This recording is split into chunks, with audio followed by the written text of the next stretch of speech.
Listen closely, my child. What you are about to hear is not poetry, it is prophecy.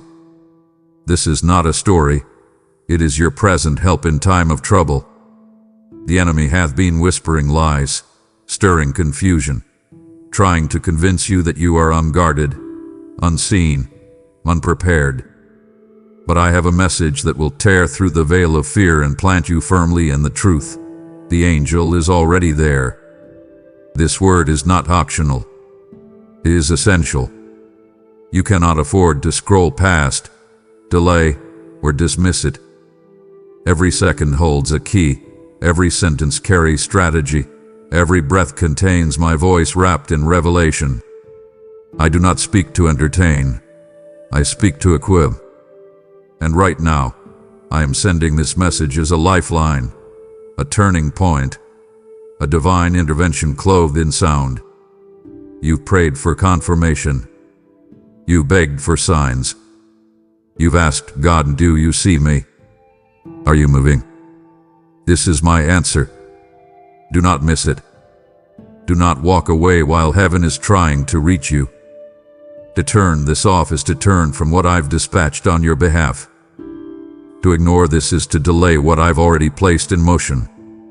This message carries the weight of angels and the whisper of destiny. Stay until the very end. Listen like your next breakthrough depends on it, because it does.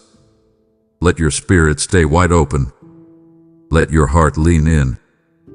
You are about to discover what's been with you all along. Now breathe and listen. For the angel I send ahead is waiting, and I have something to say.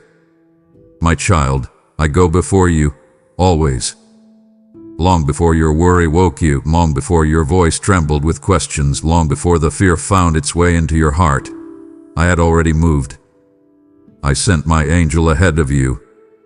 I prepared the road that felt broken, cleared the path that seemed blocked, and opened gates you thought would stay shut forever. You see only what is now. But I, your Father, I stand in what was, what is, and what will be. And from eternity, I have chosen you. I have walked every step of your future before you ever arrived at its edge. Pause now. Breathe in this truth. You are not alone. Not in the waiting. Not in the weeping. Not in the wondering. I have sent help from heaven, help you cannot see, but help it never fails. You have cried out, will I make it? And I whisper back, you already are, because I made a way. You have looked for signs, asked for reassurance, doubted if I was truly near, and still, I walked beside you, never offended by your fear, only ever moved by your need. Trust me. Trust what I have ordained. Before your prayers reached your lips, I had already commissioned angels. They do not wait for your perfection. They respond to my purpose. They walk into the fire before you feel its heat.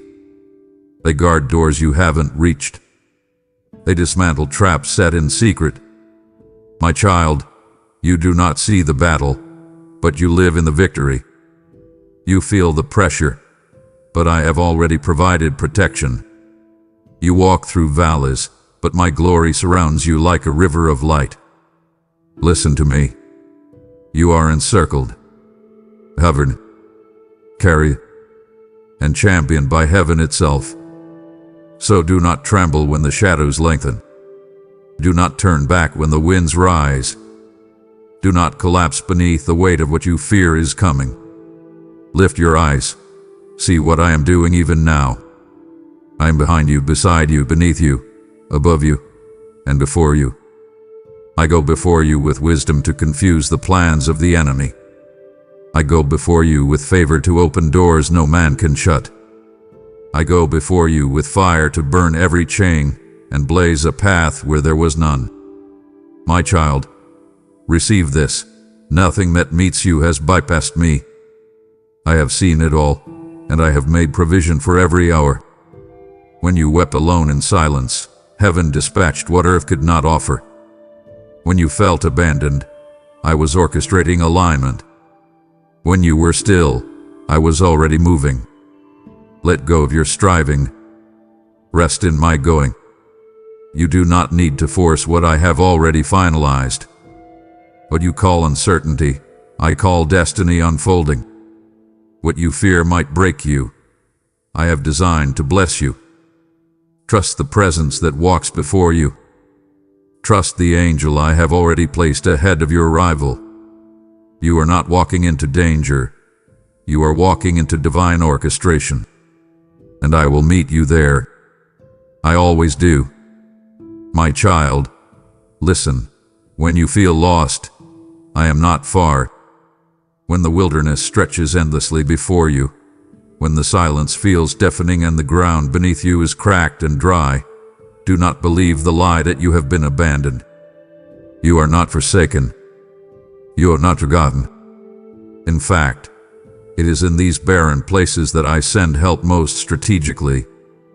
I place my angels where your eyes cannot see and your understanding cannot reach. I hide them in the stillness, in the shadow, in the pauses that seem meaningless. But oh, my beloved, nothing is meaningless when I am your guide. Every silence is sacred. Every still moment is preparation. Every dry place is fertile ground for divine encounter. You say, I feel alone, but I say, look again. For just beyond what your heart perceives, my servants are standing. They are not idle. They are not late. They are poised, watching, shielding, responding to every trembling breath you take. When despair encroaches like a thief in the night, when shadows creep across your confidence, my angels rise like warriors. I send them to stand between you and the breaking point. I send them to reinforce the walls of your spirit when you think you cannot take another step. Pause and listen. Even now, I am surrounding you. Even now, you are being upheld. The wilderness is not punishment, it is preparation. I am drawing out what you didn't know you had. I am revealing what can only be seen in the absence of distraction. Do not curse this path. It hath been designed for divine unveiling. The very ground you call desolate is drenched in the footsteps of angels. I place them like sentries beside your doubts. I assign them to speak into your fatigue. I post them like pillars at the edge of your endurance. So when you falter, they hold you. When you question, they remind you. When you cry, they collect every tear. Come now, breathe deeper. Let go of what you thought this journey would look like. Let me reframe your vision. What you see as wandering, I call discovery. What you name delay, I have authored as development. I am not silent because I am distant. I am silent because I am doing something holy. You do not need to see it to believe it. You need only believe that I am God, and I do not leave those I love to walk alone. The very wind you feel on your face is full of my breath. The rustle in the wilderness is not just wind, it is the brush of angelic robes passing close. You are not surrounded by emptiness. You are encircled by heaven's army. So rise again, not with fear but with fire. Walk through this wilderness knowing you are not walking through aimless struggle. You are walking toward a burning bush moment. I am here. I protect even when I seem distant. I guide even when I am quiet. Trust me, for I have hidden help in the very place you feared the most. You don't see it, but it surrounds you. My child, my angels encamp around you, not in dreams or fantasy, but in truth, in the invisible realm that holds more reality than your eyes can measure. When you slept soundly unaware, I was already defending your soul. When danger approached in silence, I blocked it with the sword of my presence. You have survived assaults you never even recognized because my protection was already in motion. Don't you see? You're not still standing by luck or chance. You are here because I covered you. I assigned warriors to your doorstep. I commanded legions to shield your mind. I placed divine watchmen at every vulnerable edge of your life. The attacks that reached you were filtered by grace. The ones that would have destroyed you, I canceled before they could even take shape. You wonder why certain plans crumbled. You question why people walked away. But I tell you this, not all rejection is loss. Some are rescues in disguise. I will not allow what I've called you to carry to be tainted by what I've already conquered. You carry promise, and promise attracts war. But do not fear. The battle is not yours to fight alone. My angels are fighting for you. My presence has raised a perimeter of fire around your home, your mind, your spirit. I stand between you and every weapon aimed against your soul. No weapon formed shall prosper, not because you are flawless, but because I am faithful. What you call coincidence is really coordinated protection. That missed turn, that delayed meeting, that closed opportunity. It was me. I interrupt to preserve. I detour to defend. I delay to deliver you into safety. Come closer, child. Let this truth settle into your bones. You are safer than you feel. You are guarded more than you realize. You are covered in ways that extend beyond logic.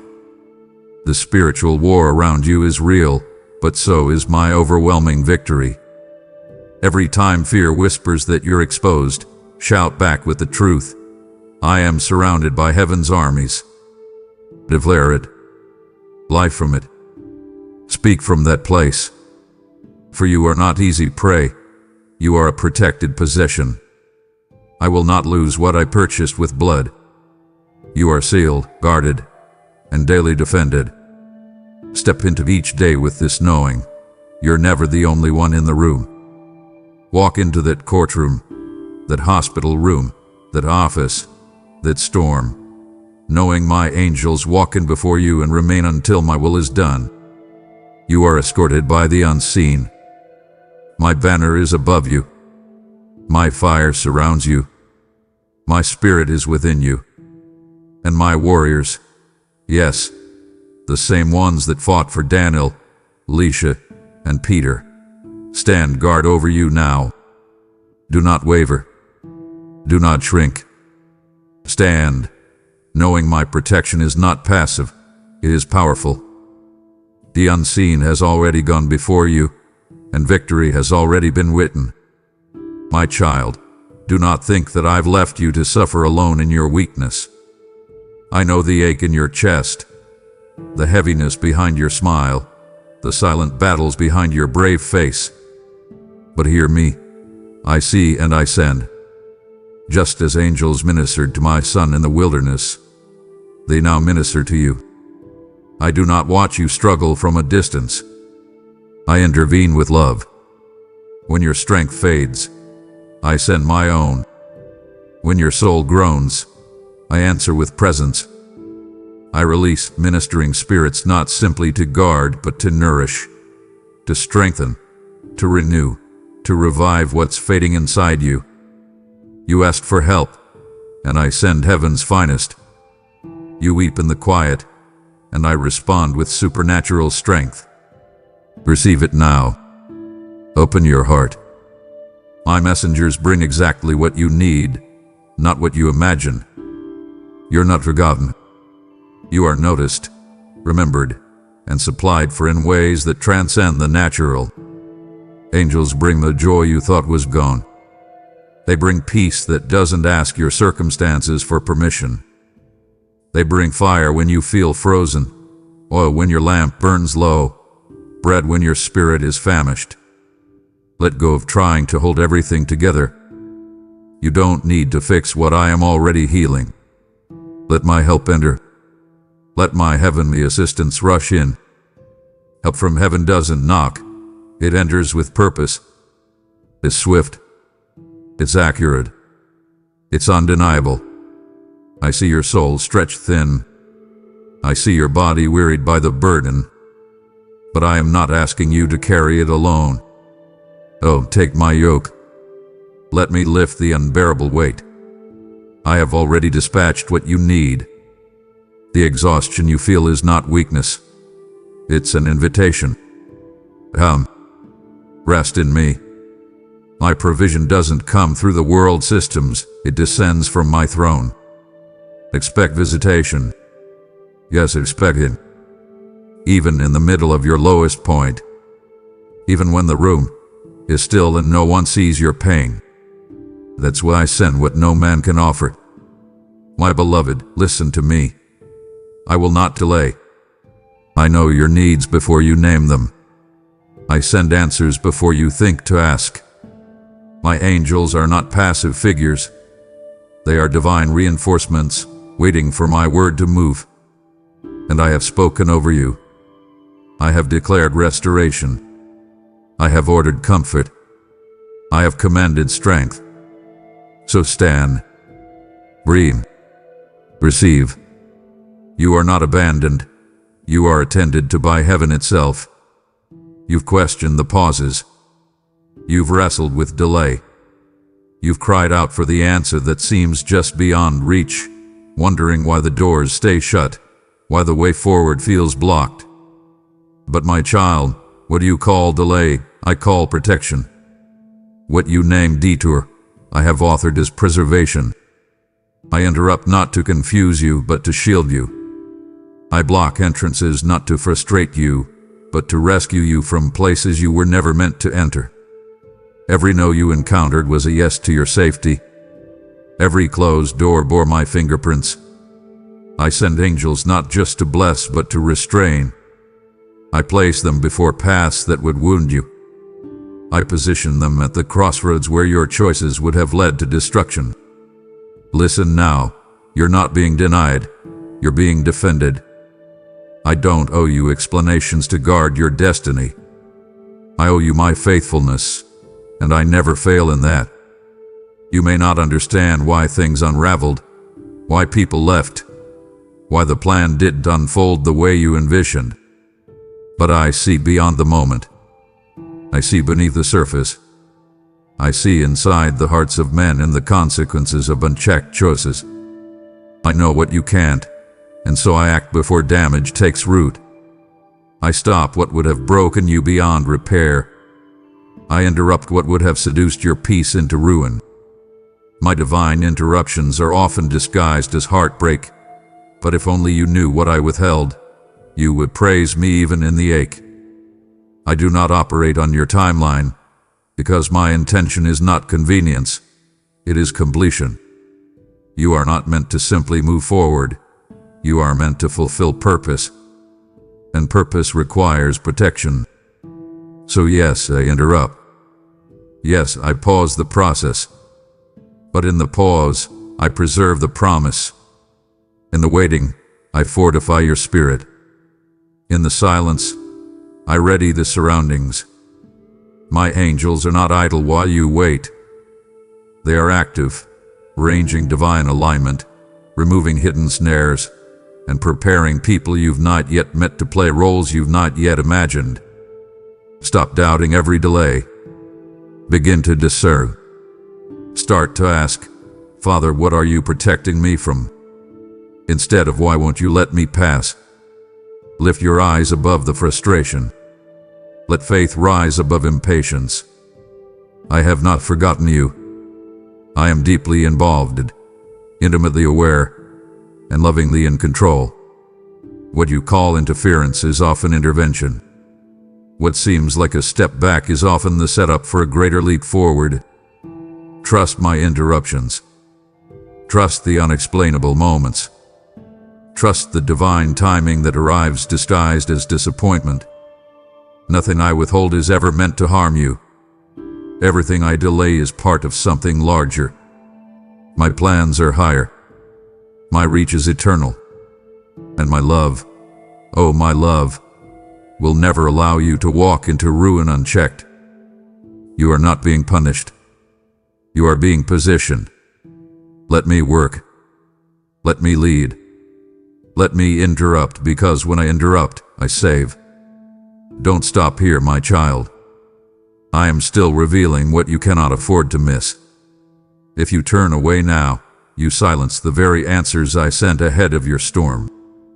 My heart longs to finish what I've begun in you. Stay with me. Let nothing steal this moment. We are only just beginning.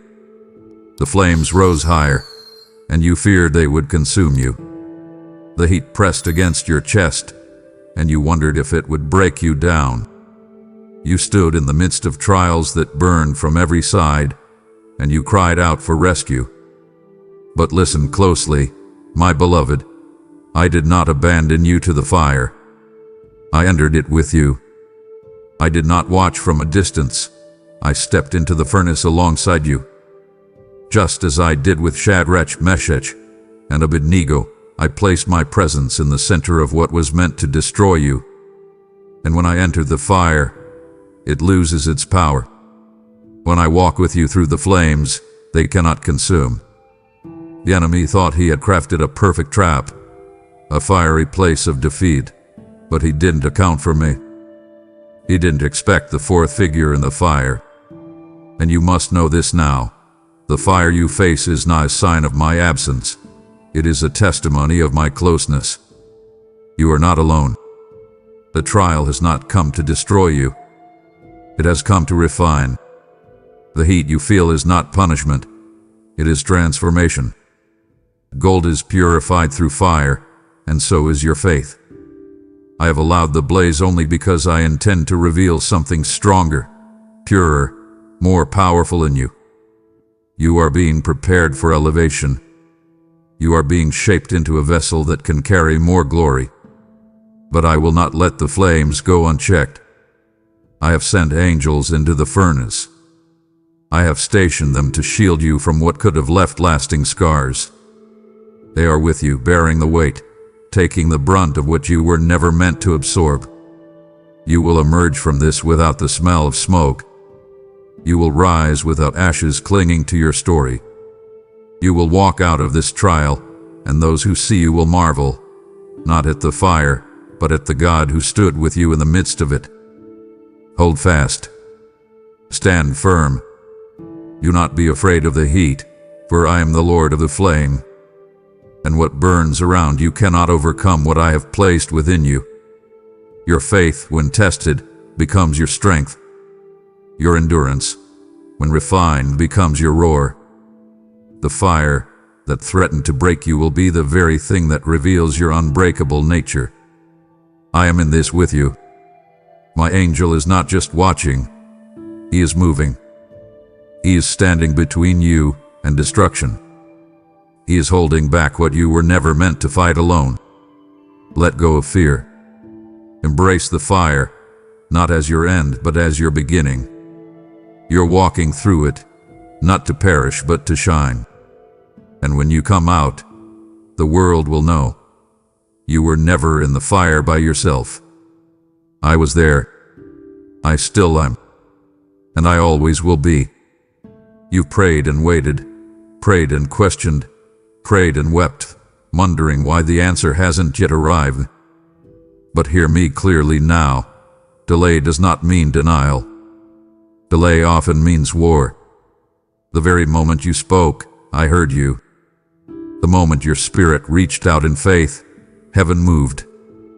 But there are battles you do not see. There are wars raging in realms beyond your senses, fierce, relentless, strategic. And these battles are not random. They are launched to intercept the promises I've released over your life. But child, do not be shaken. I have not left your prayers unattended. I have not forgotten the promises I made. I have dispatched my archangels to fight where you cannot. I have armed the heavens with precision and purpose. What you're waiting on is being fought for with holy fury. I do not sit idle while my beloved cries out. I engage. I command. I war on your behalf. When Daniel prayed, his answer was sent immediately, but it encountered resistance. So it is with you. Some of the breakthroughs you've asked for are not being ignored. They are being contended for. And I will not lose a single battle I fight. Trust me. My timing is not slow.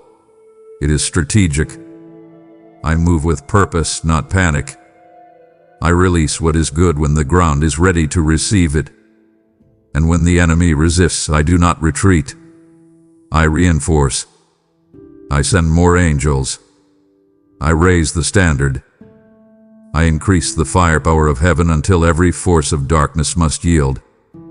You may feel the delay, but heaven feels the war. And still, I will not allow your promise to fall. Speak my word in the waiting. Declare my truth in the silence. You are not powerless in the delay. Your faith is a weapon. Your worship is warfare. Every time you declare, I believe, you strengthen the hand of my angels. Every time you say, God is faithful, you draw the line deeper into enemy territory. Do not stop. Do not shrink. Press in with boldness. The answer is on its way. The delay is temporary. The battle is mine, and I always win. You stood before the stone, convinced it marked the end. You believed the grave was sealed, the promise buried, the hope gone silent. But what you called final, I had already overturned. The stone wasn't your ending. It was a stage for my glory. The tomb wasn't the finish. It was the birthplace of your rising. And long before you ever arrived at the place of your weeping, I had already sent my angel. He rolled back the weight of death. He shattered the seal of despair. He stood in radiant defiance against the lie that anything I ordained to live could ever be held captive. My child, fear not. Your resurrection has always been part of the plan. What you thought was irreversible is now shifting. What you believed was over is breathing again. The angel by the tomb still speaks. His message is clear. Is written. And so too, my beloved, shall you rise. You will not remain wrapped in the linen of disappointment. You will not lie inside the grave of yesterday's grief. I call you out. I speak life into your bones. I command the shaking earth to testify that nothing can hold back what I have spoken over you. I send messengers where death once ruled to declare the reign of life. Angels arrive where the world gave up hope, carrying the announcements of miracles no man can fabricate. Look again. The stone is rolled away. What you feared would never change is now wide open. Your future has not been buried. It's been guarded. I protect what matters most, even when it seems lost. I raise what you thought was buried for good. Listen to me. I am not finished with you. Resurrection doesn't just mean survival. It means transformation. You won't come back the same. You'll emerge stronger, lighter, and anointed with the fire of testimony. The very tomb that tried to claim you will be the platform from which you speak of my power. You're walking out. You're stepping into new breath, new clarity, new life. No longer bound by the grave, no longer trapped in cycles of sorrow. My angel didn't just roll the stone, he also declared the truth. And now, I declare it over you. What died is not your identity. What fell apart is not your future. What seemed to end was only the doorway into something higher. Do not cling to the past. Do not stay in mourning. The resurrection has come. Let it fill you. Let it heal you. Let it awaken you. You are not forsaken in the shadow of the tomb. You are chosen to rise from it. Walk out of what once held you. Step into the light of what now welcomes you. I have made a way. I have spoken life. And just as I sent the angel before the world could witness the miracle, I've already sent help ahead of your next rising. You will not stay where death once reigned. You are stepping into resurrection power. You've worried about lack. You've watched the jar run low, and the silence in your soul has echoed with uncertainty. But I, your Father, have never been bound by earthly resources. My child, I know what you need. Before you formed the question, I had already offered the answer. Long before the drought began, I had already prepared the bread. When Elijah lay under the broom tree, weakened by the journey and drained by despair, I did not send judgment. I sent an angel with food. I sent nourishment, not lecture. I provided exactly what his spirit and body required to rise again. And I do the same for you now. As the God's vetted survive. Expect answers wrapped in grace. Expect miracles in disguise. My angels do not arrive empty-handed. They bring provision tailor-made for your need, resources that meet more than your physical hunger. I know what your heart is missing. I know where your faith is thin. I know where your spirit groans with exhaustion. And into those very places, I send strength. Receive it. Open your hands. Make room in your heart. Stop waiting for worldly systems to rescue you. Lift your eyes. I send help from a high realm. What I give is not earned. It is given out of my goodness. Provision is not a reward. It's a covenant promise. I sustain what I plant. I nurture what I loved. I restore what has been stolen. You will not run dry. You will not waste away in scarcity. I will provide, not in theory, not in metaphor, but in tangible ways. Manna will fall where there is no market. Water will burst forth in your desert. Doors will open where walls once stood. And when you least expect it, angels will arrive with sustenance you didn't know you needed. Listen to me. This is not about survival. This is about supernatural strategy. You are not a beggar at my table. You are my heir. I care for you with extravagant detail. I assign my messengers not only to protect, but to deliver. You don't need to manipulate outcomes or chase favor. Rest in my promise. Walk in my peace. Align with my truth. And watch how provision flows. The world may be unstable. The systems may fail. But my storehouses are untouched. My supply is endless. My generosity is fierce. Trust me with the unseen. Believe that angels still carry bread. Know that I do not leave my children empty. Not when they cry. Not when they kneel. Not when they trust. My provision is here. My answer is near. My plan is unfolding with precise timing. I will not let you fall. I will not leave you hungry. I will satisfy your soul, your body, and your destiny. Look again, child. Provision has arrived.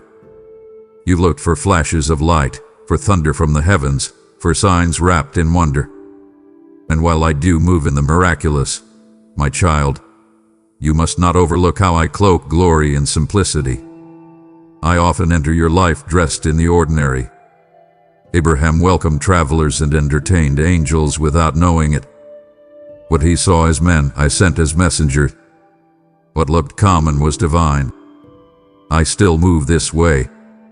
I walk into your day wrapped in everyday moments.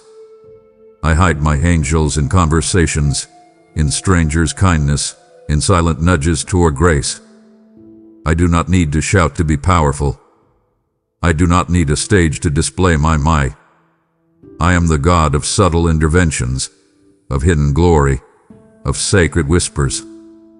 The coffee shared with a friend, the smile of a stranger, the sudden peace that settles over you.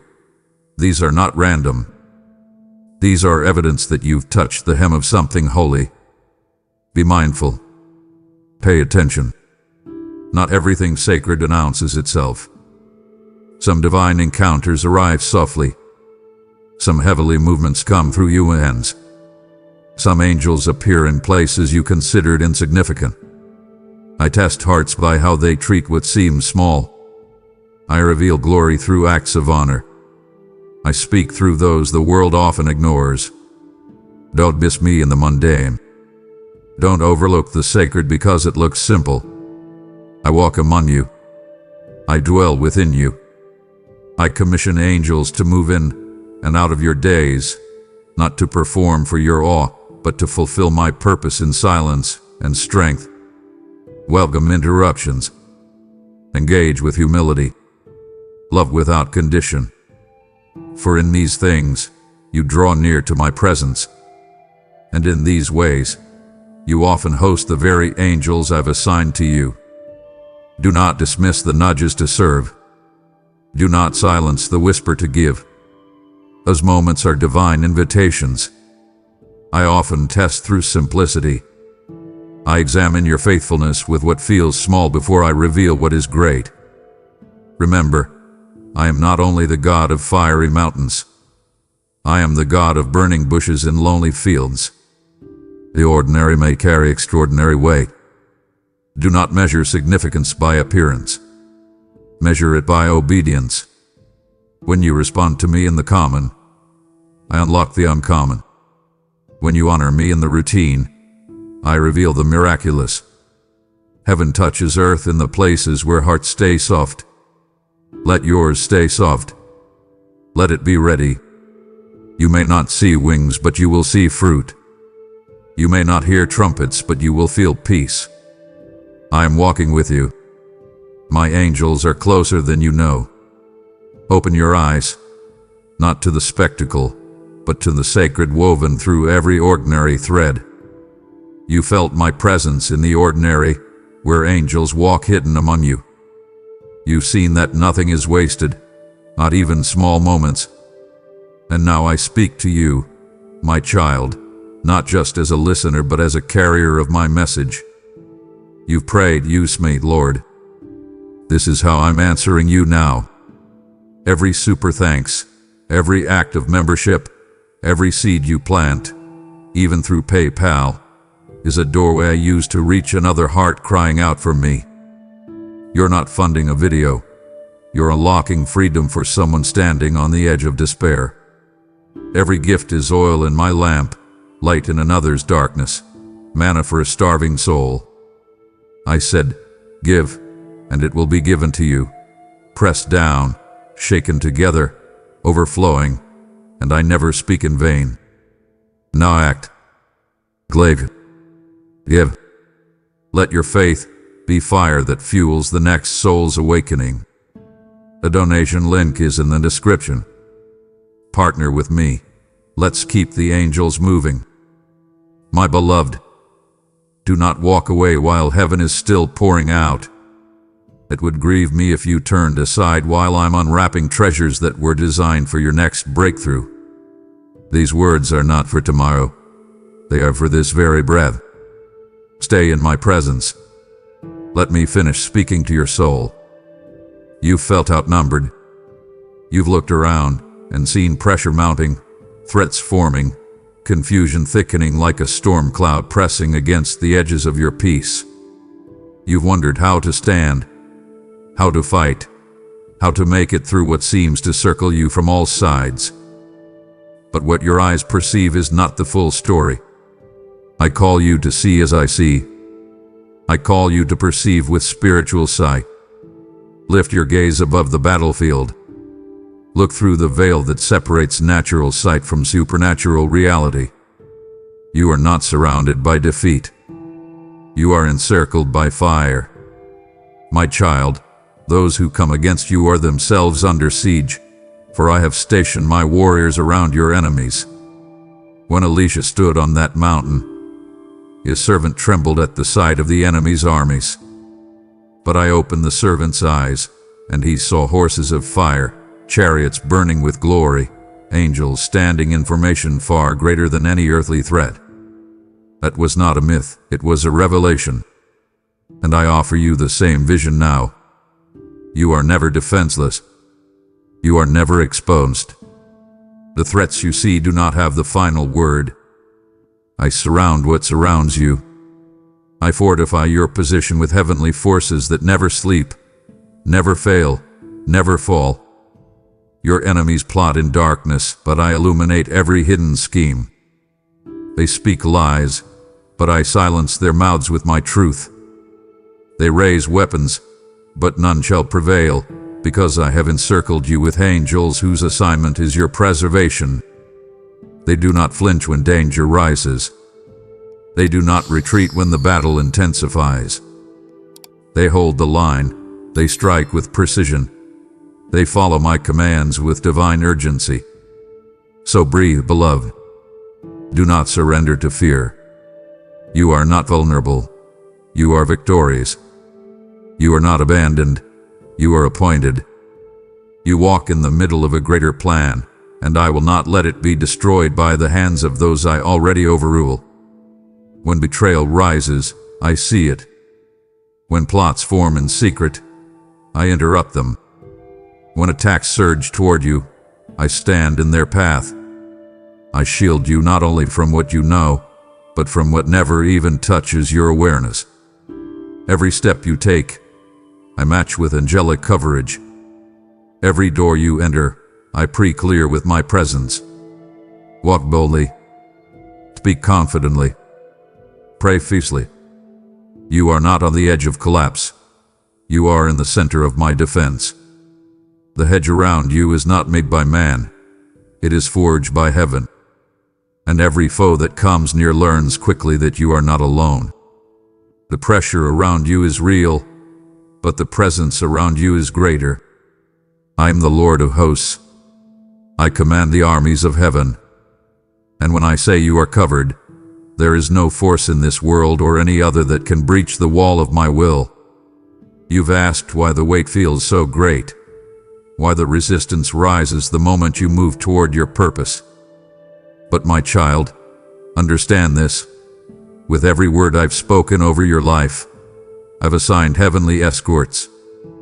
Destiny is not a passive idea. It is a divine mission, and missions attract warfare. Yet you are not navigating it alone. I do not call without sending support. I do not appoint without also assigning angels to assist. My messengers are not random. They do not wander aimlessly through creation. I move with clarity, bound to my word, committed to my outcome. When I give a promise, I send angels to war for its fulfillment.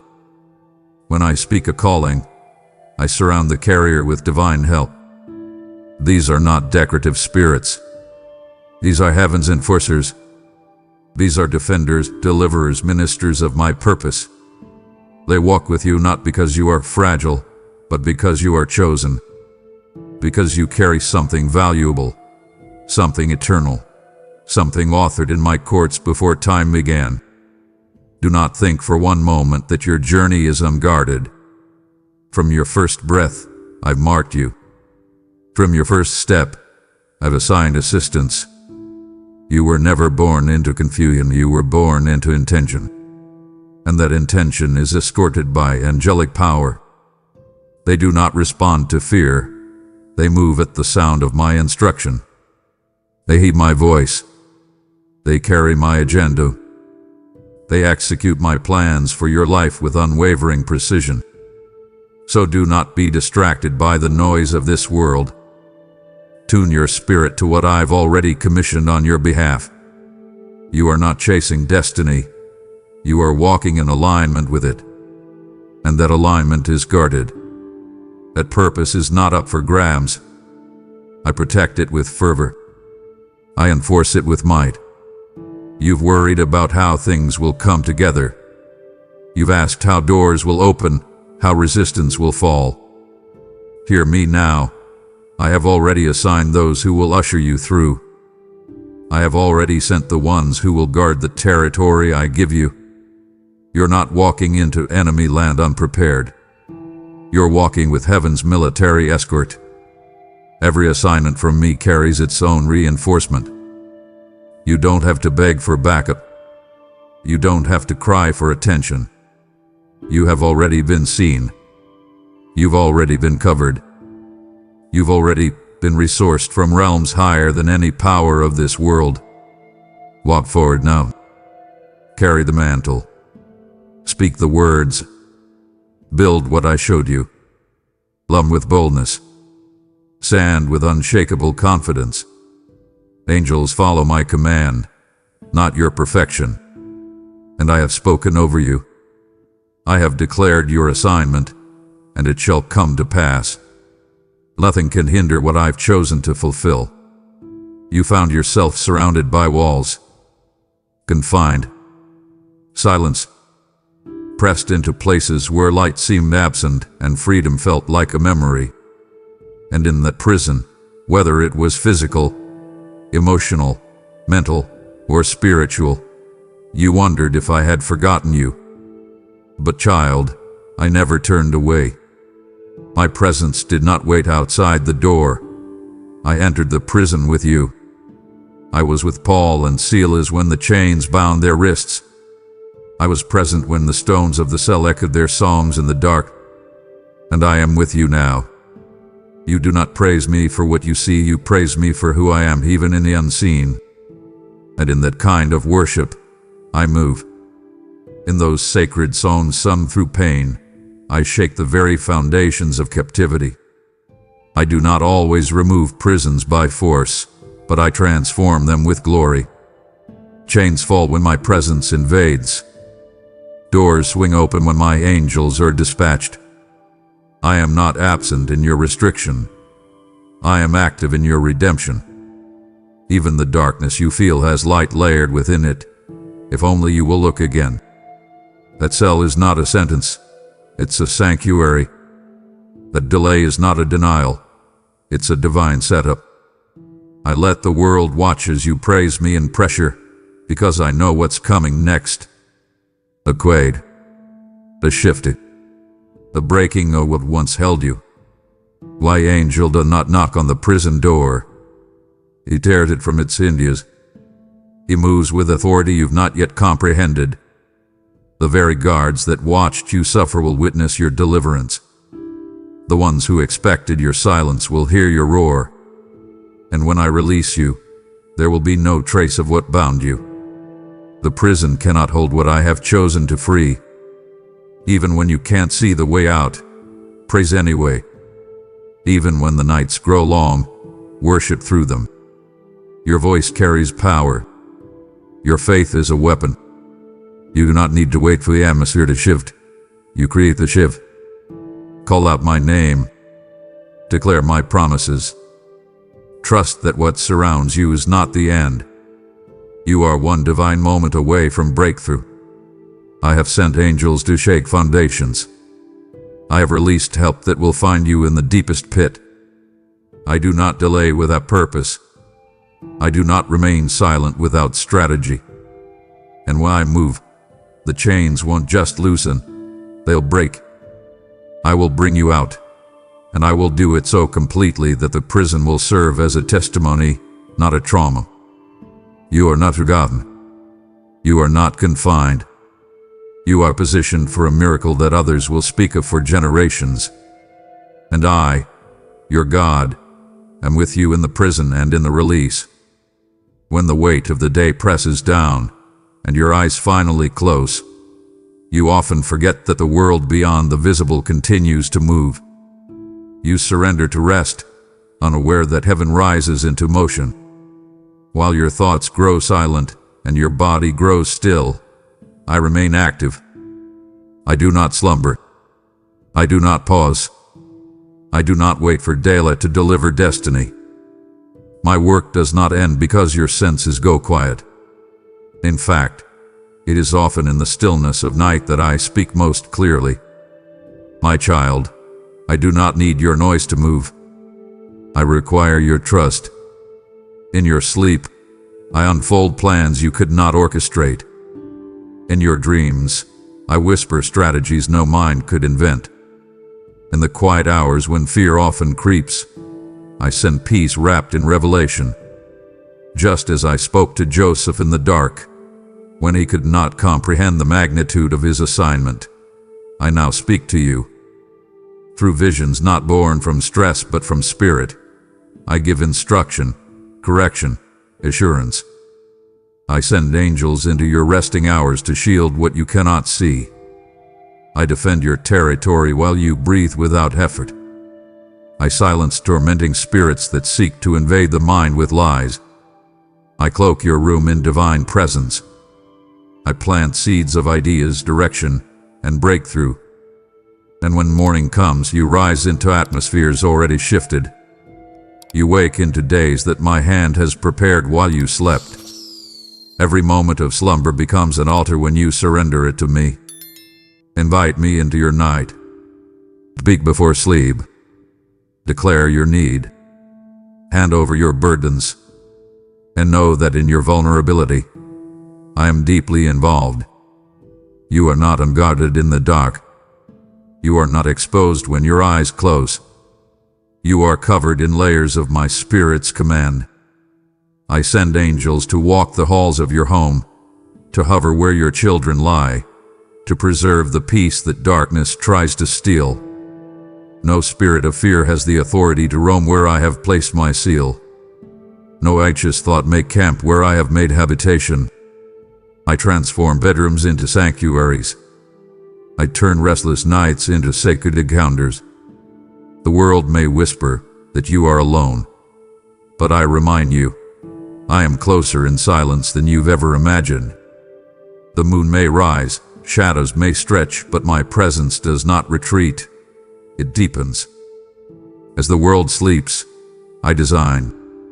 As time slows, I accelerate what I'm bringing to pass.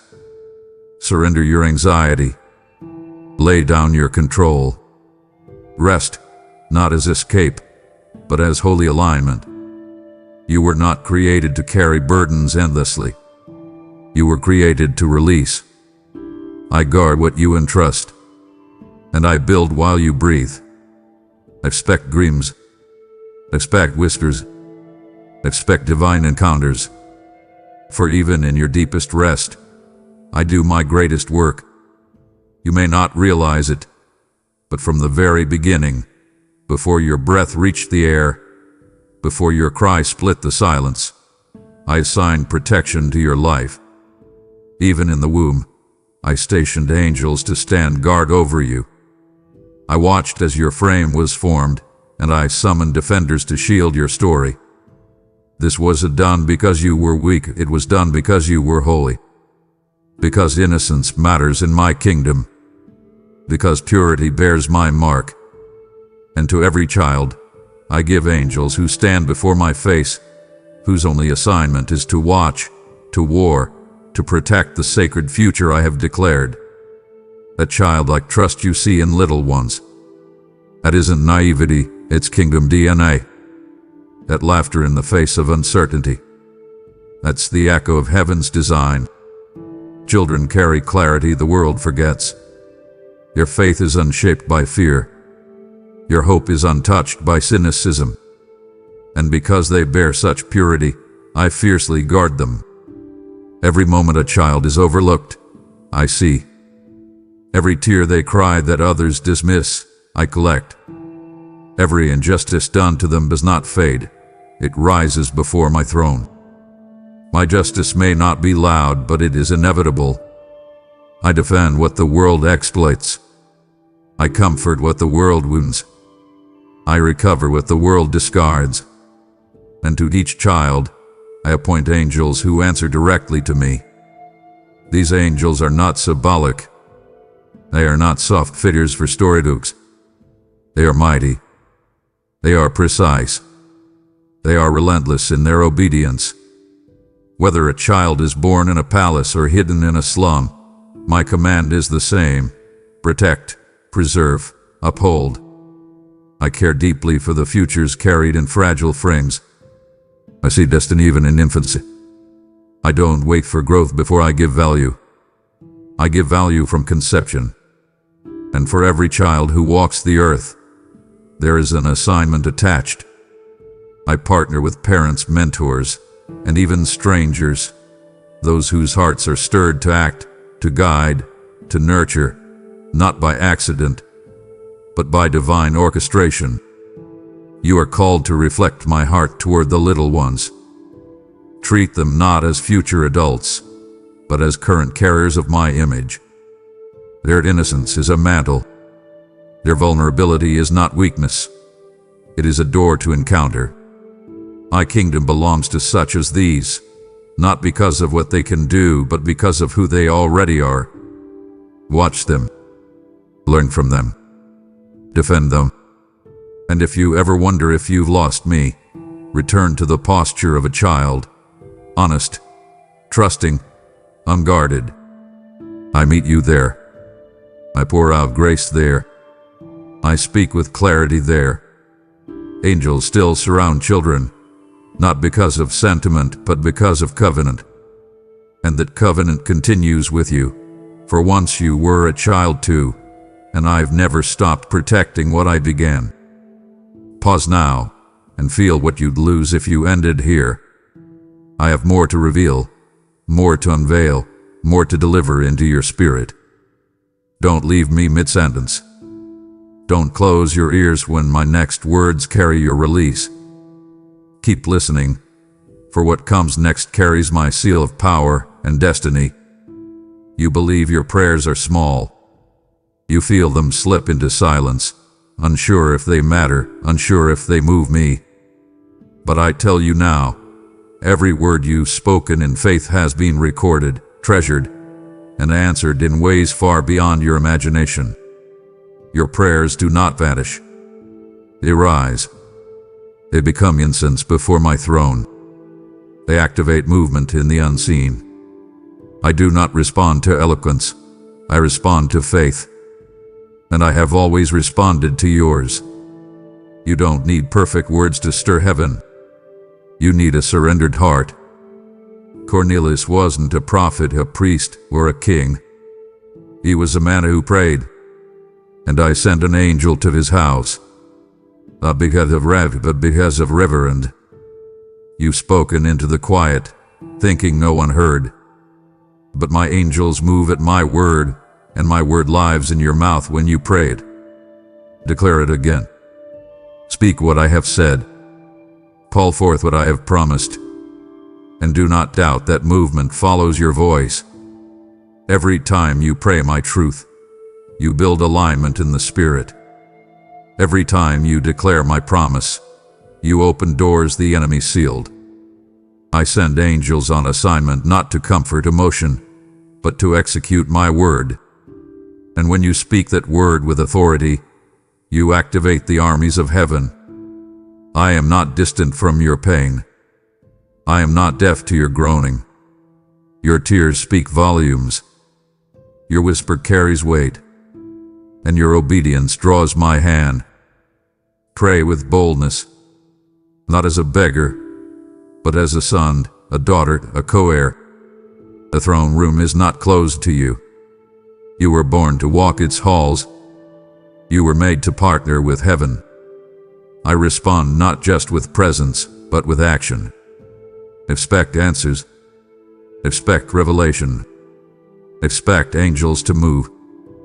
Some of the shifts you long for will not come through striving. They will come through declaration.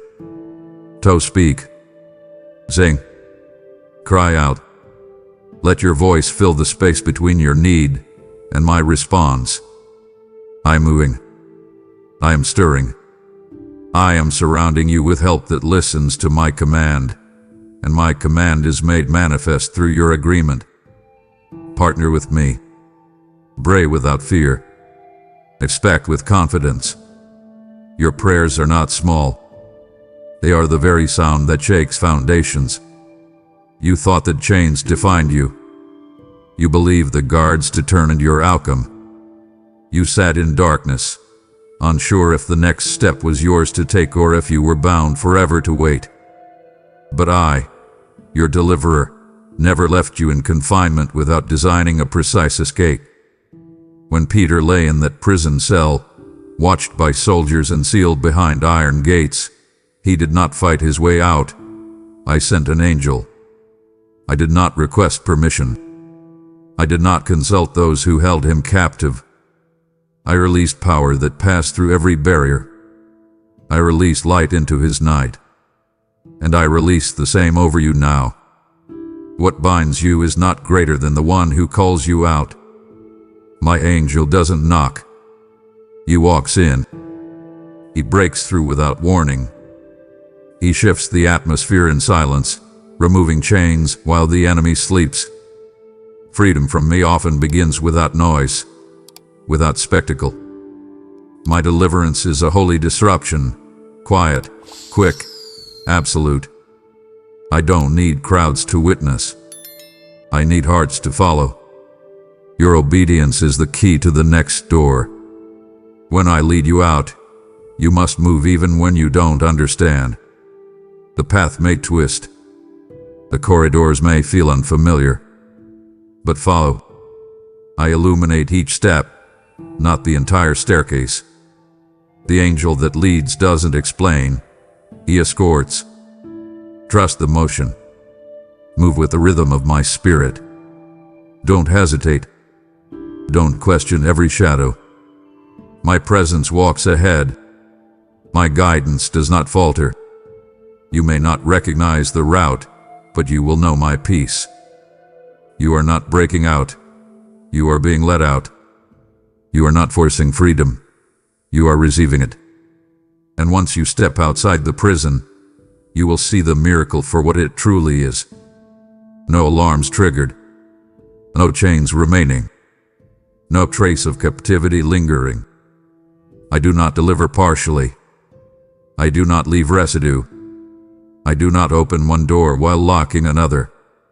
When I say it is time to rise, I mean completely, fully, boldly. Leave behind the mindset of survival. Step into the reality of my strategy. Your breakthrough is not just for you. It shifts atmospheres. It awakens others. It testifies. The ones who once watched your bondage will behold your liberty and wonder who intervened. Let them wonder. Let them see what I can do. Walk without shame. Carry no guilt. Do not delay in leaving what no longer carries my presence. I have led you out because there is a new place to enter. And you, my beloved, are meant to go there. Fear often arrives first, before clarity, before peace, before the recognition of my presence. It sneaks in through the unknown. It grips when the winds change. It speaks lies before truth has time to speak. But I have not left you exposed. I have surrounded you with what fear cannot touch. My angels do not carry dread, they carry light. They do not bring trembling, they bring stillness. They enter with the fragrance of heaven, with movement swift and sure, dispatched not only to defend but to dissolve fear's illusion.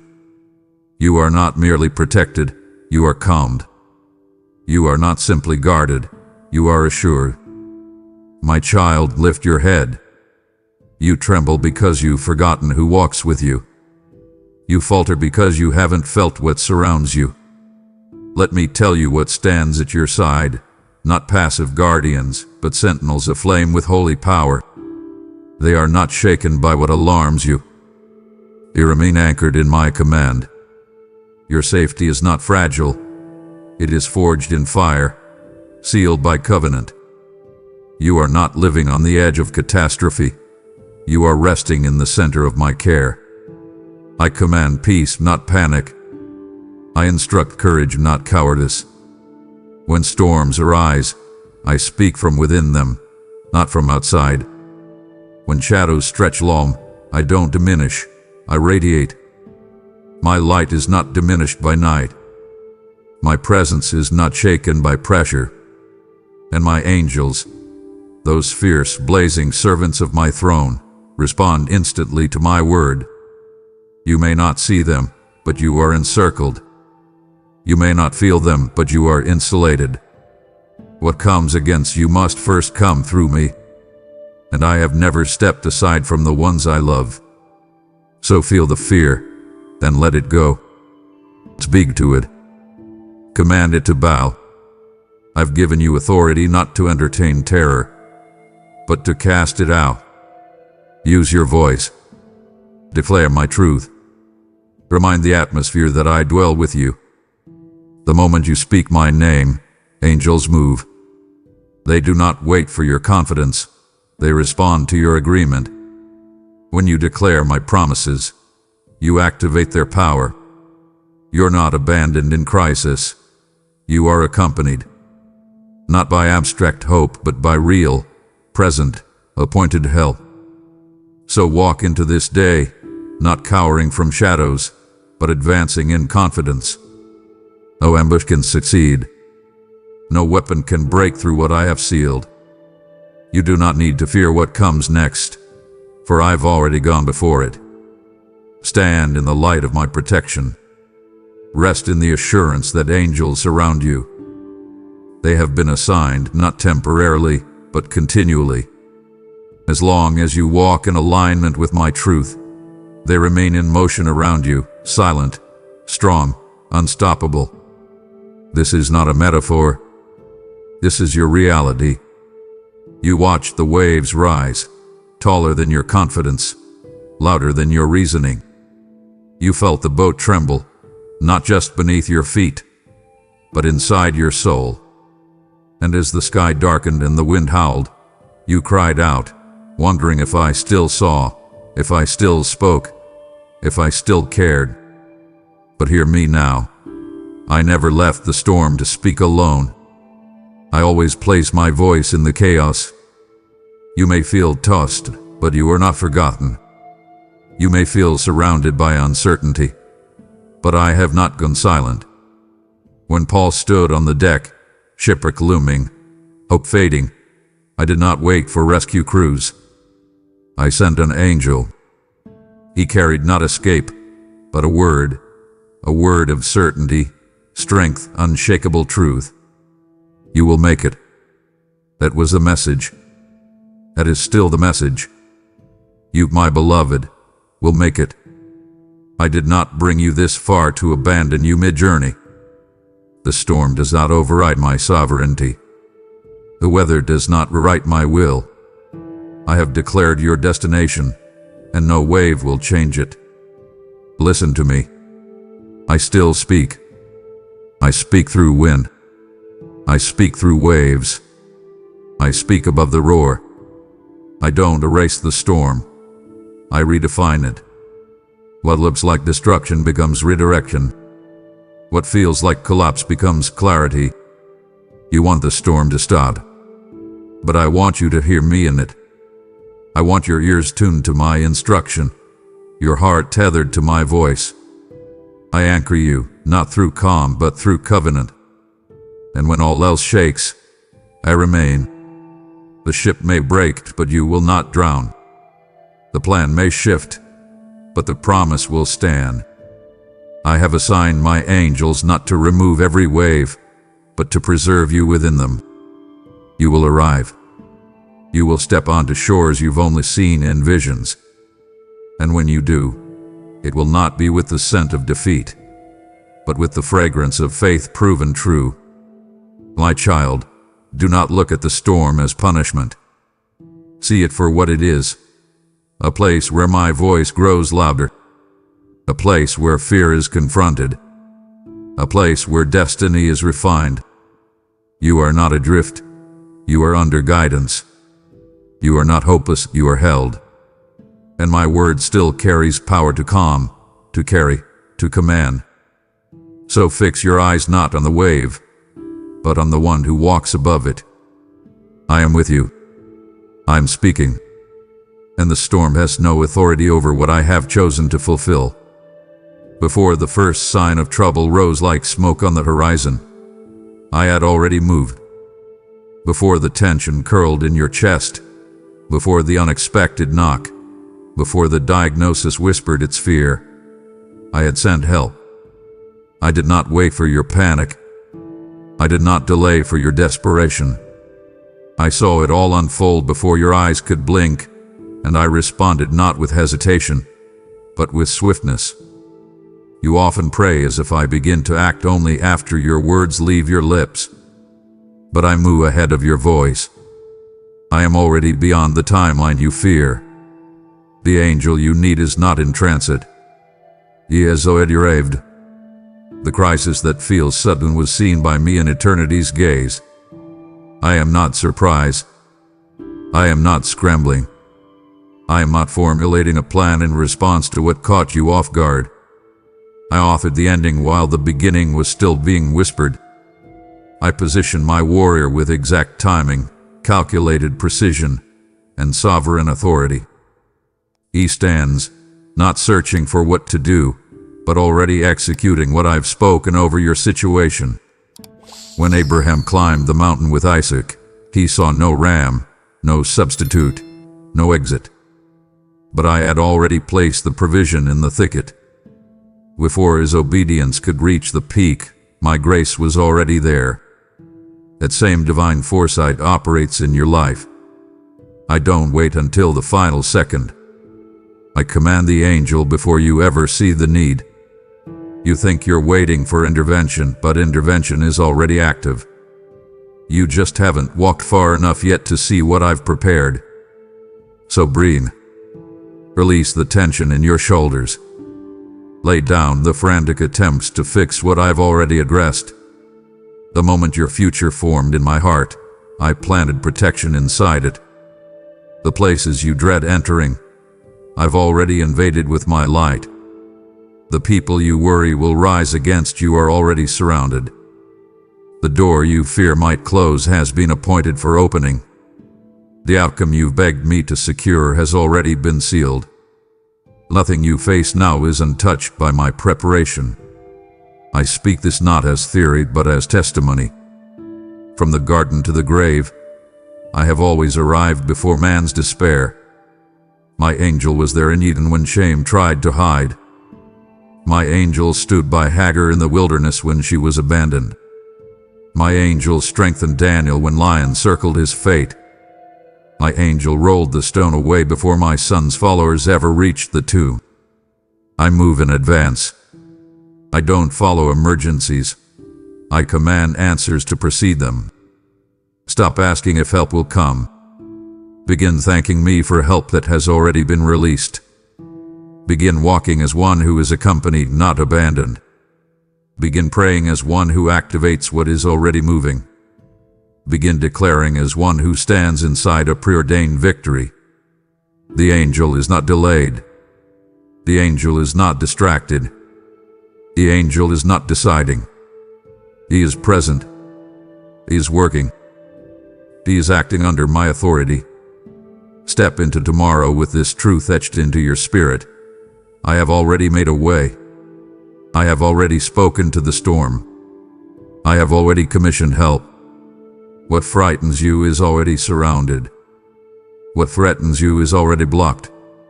What you fear might fall apart is already being reassembled. My child, rest now, not because the path is easy, but because the path is covered. You will not arrive at a moment where I am not waiting. The angel is already there. And I, your God, am with him. You've heard me say it. The angel is already there. Before the battle began, I moved. Before the tears fell, I answered. And now, I invite you to become part of the miracle I'm already unfolding in others. You asked me, how can I help? This is your moment. When you sow a super thanks, join a membership, or give through PayPal link in the description, you become the vessel through which I send my word to the weary, my fire to the broken, my rescue to the forgotten. This is not a transaction. It's a holy transfer. You are sowing into open heavens, into lives that will never be the same. I will bless your obedience, not just with provision, but with protection, favor, and divine strategy. Do not delay. Give now. Let your obedience echo in eternity. Now, my child, do not let this word simply pass through your ears. Let it take root in your spirit. This is the moment to rise from silent listening into bold agreement. I have not merely spoken comfort. I have revealed strategy. I have not given poetry for pleasure. I have offered truth for war. So speak. Move. Respond. Declare now. The angel is already there. Write it. Type it. Speak it aloud. Not as a phrase but as a weapon. Not as repetition but as revelation. Say it until your spirit aligns. Say it until the storm loses its grip. Say it until fear has no voice left to offer. Comment below with what you're believing for. What storm have you faced? What wilderness have you walked through? Where do you need to trust that I've gone before you? Proclaim your expectation and mark this moment. Every time you write, the angel is already there. You are not echoing a slogan. You are aligning with heaven's timing. You are testifying that you believe. I move before you speak.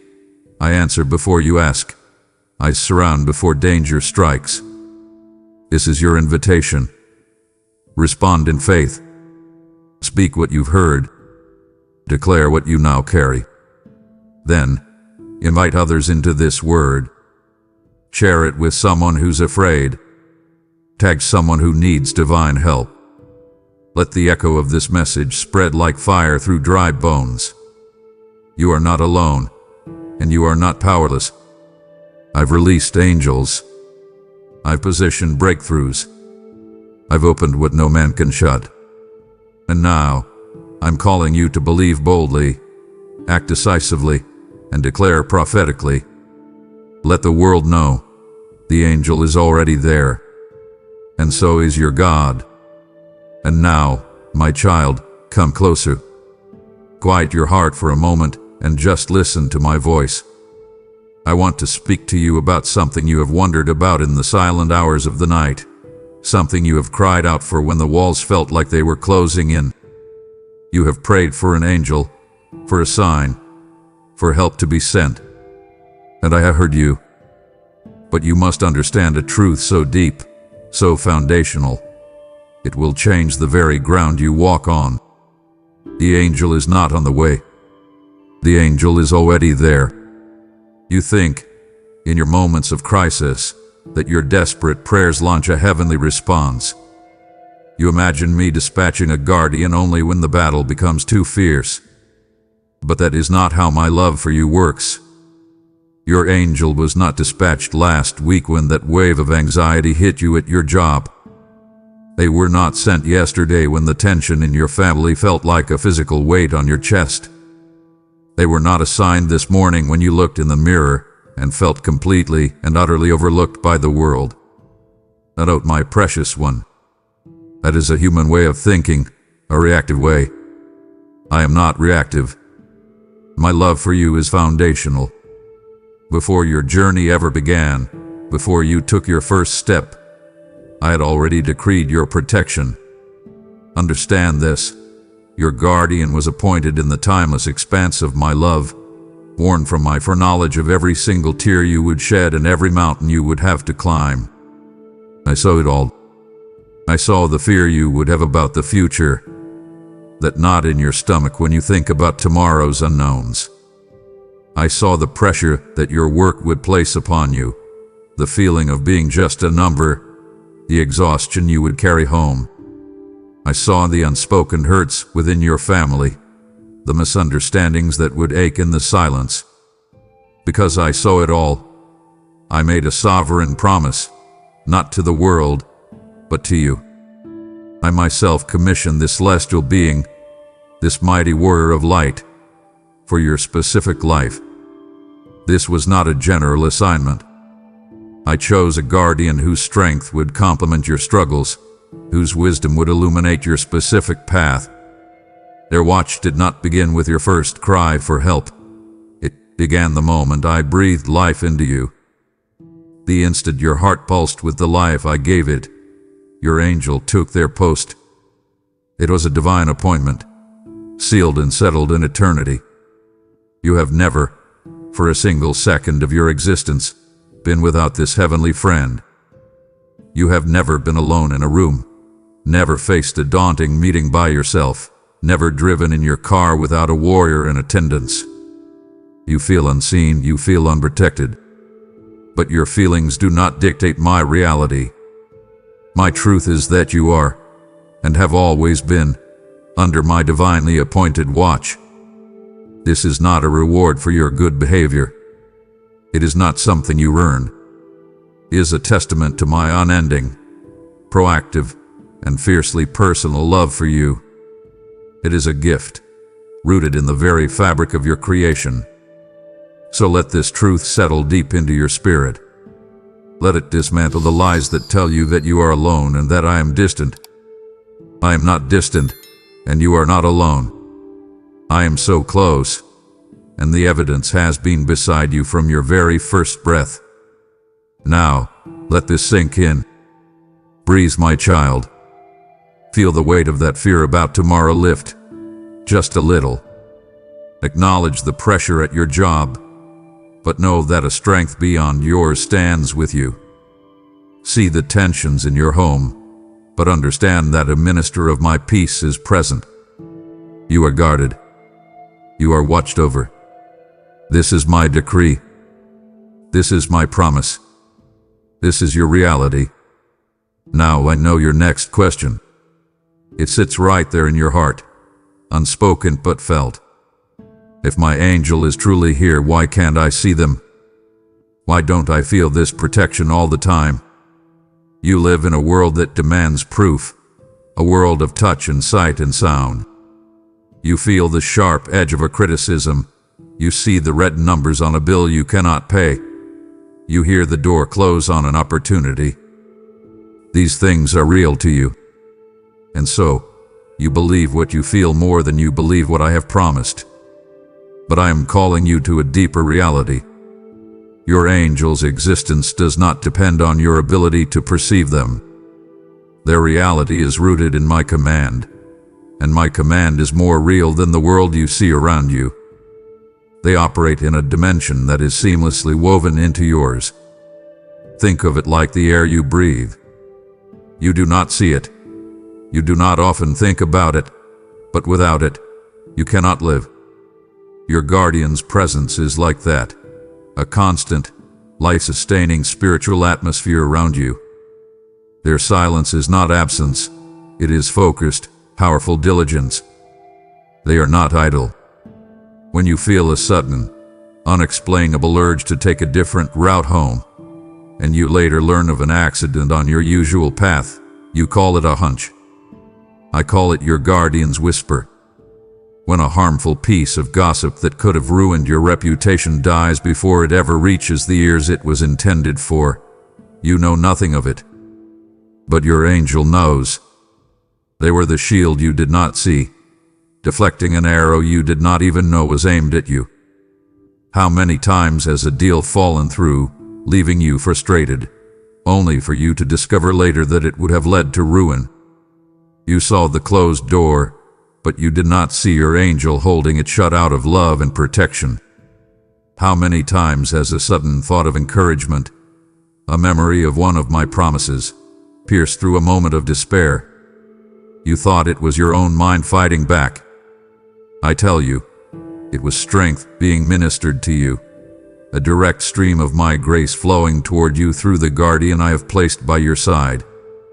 You are shielded from dangers you will never know of, protected from sorrows that were meant to break you, and guided away from paths that would have led you far from me.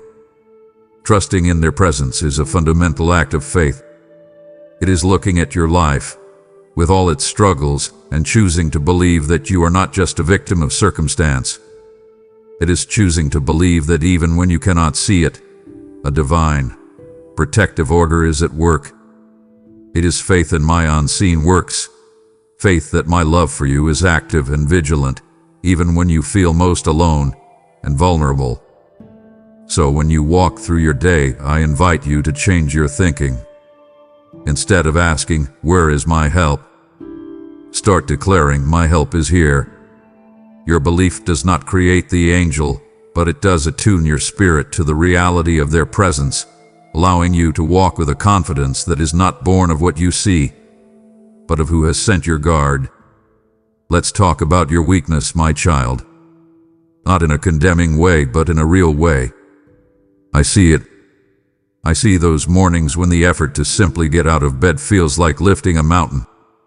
I see the moments in the middle of the day when your energy is gone, your mind is frayed, and you feel you cannot take another single step.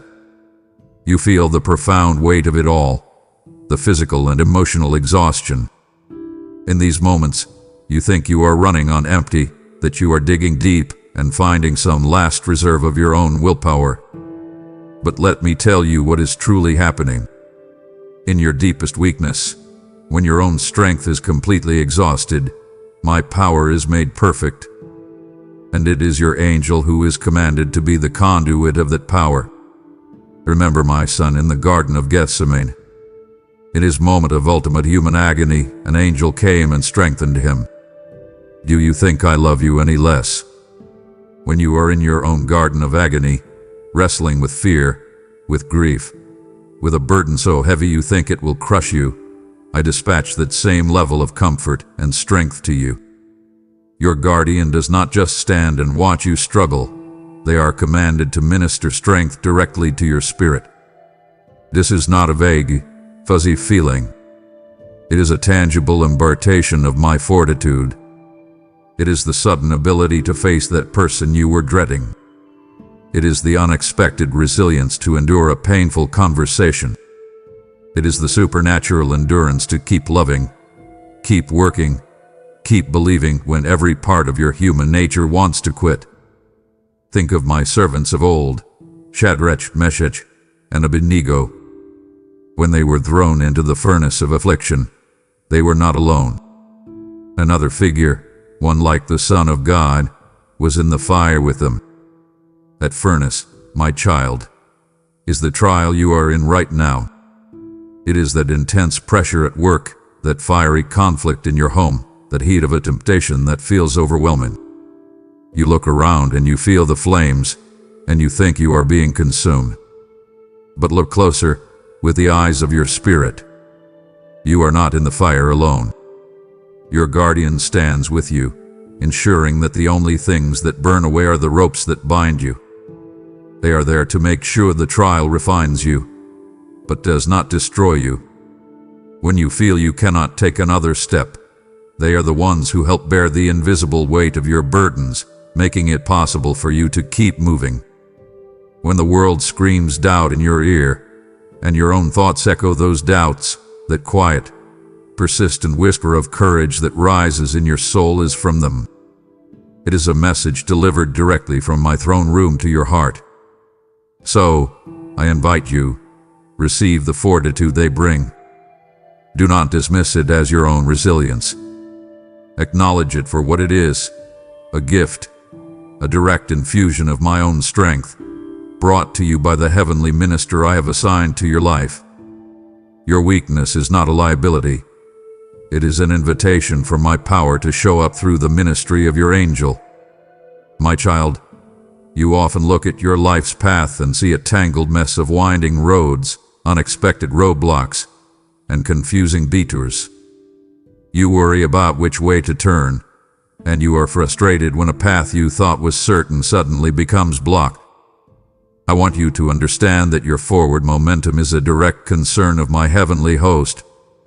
I have a destination for you, a purpose for you to fulfill, and I do not leave you to find your way alone in the dark.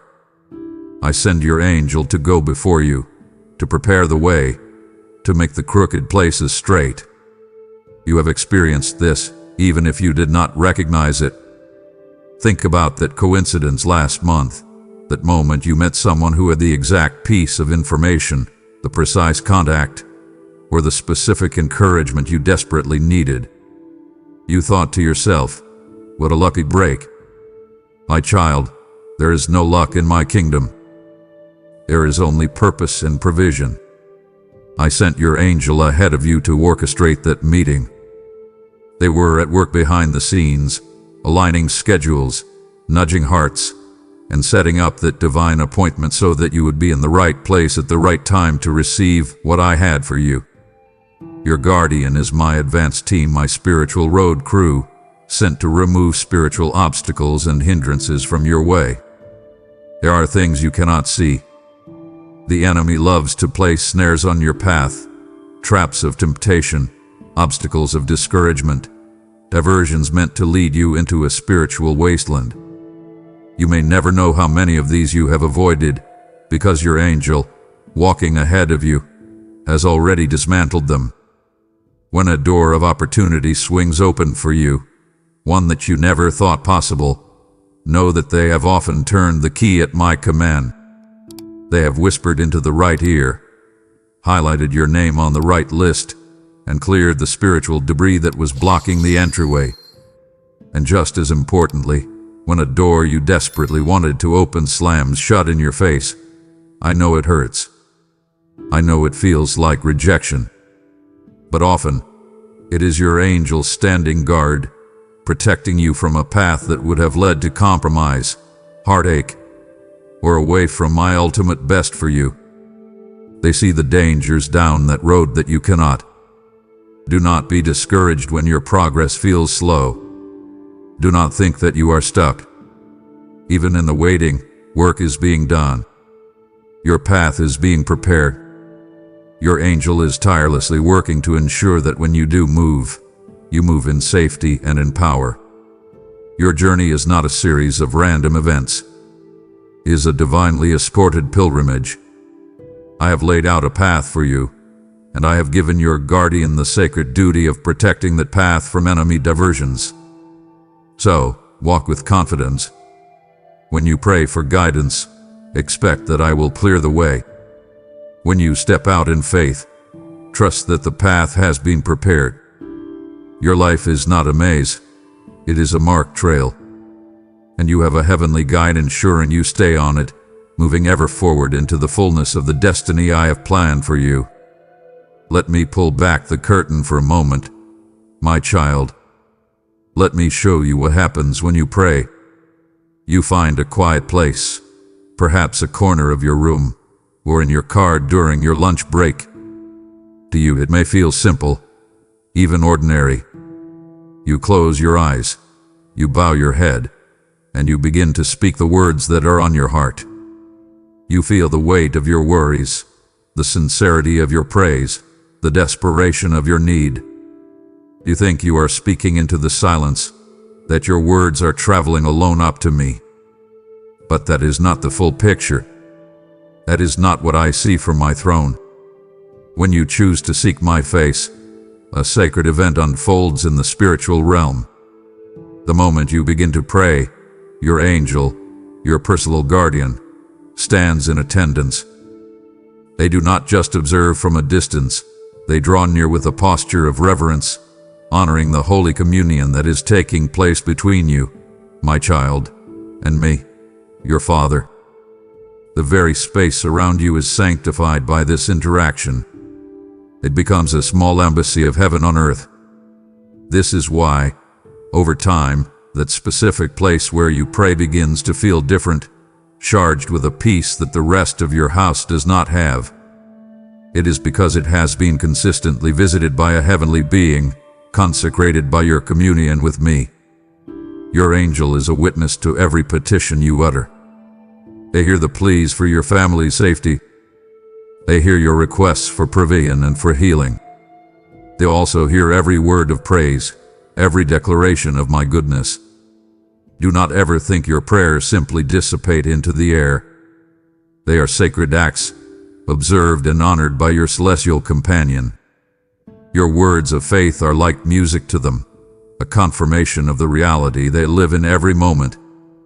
Your sincere prayers, rising from a humble heart, are a sweet and holy incense in my courts. Your angel is involved, at my behest, in the process of bringing the answers to you. They are often the very couriers who deliver the breakthrough, the idea, the provision you have been asking for. When my servant Daniel prayed, a great spiritual battle ensued to bring him the answer. It is no different for you. When you pray with persistence, your angel is engaged in ensuring my answer breaks through the spiritual opposition that would try to hinder it. So do not lose heart when the answer seems slow in coming. Your prayer had been heard. It had been honored.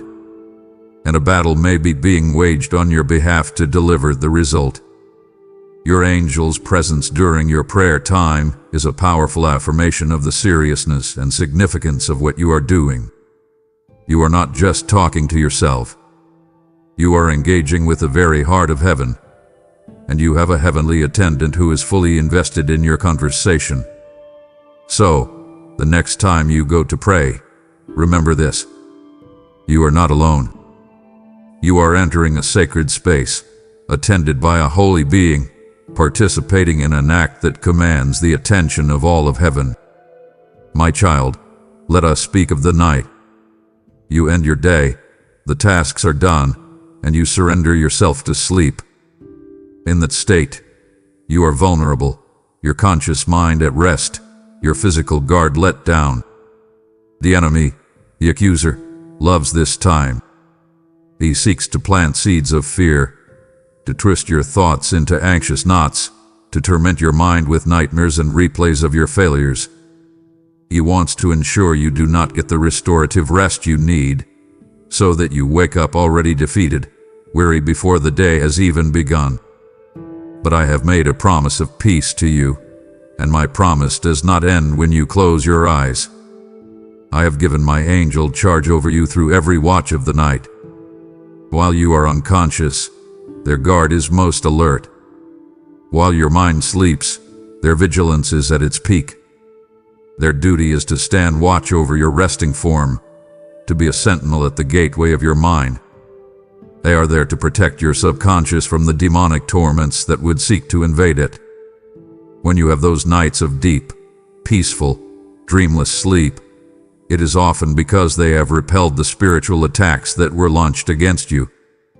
They are actively enforcing my peace over your mind. Your rest is sacred to me. It is not just a biological necessity. It is a spiritual practice of trust. By lying down to sleep, you are saying, God, I trust you with my life and with the world while I am not awake. I honor that trust by stationing a guard. Your angel stands watch not just over you, but over your home. They create a perimeter of divine security around your dwelling. They are a silent, invisible barrier against the forces of darkness that would seek to bring strife or harm into your house. My word says I give my beloved sleep, and this is one of the primary ways I do it. I command my heavenly host to ensure your peace. So when you wake in the morning and you feel a sense of renewal that goes far beyond what a normal night's sleep would provide, I want you to recognize it. You have been refreshed not just by physical rest, but by a night spent under constant, active, celestial protection.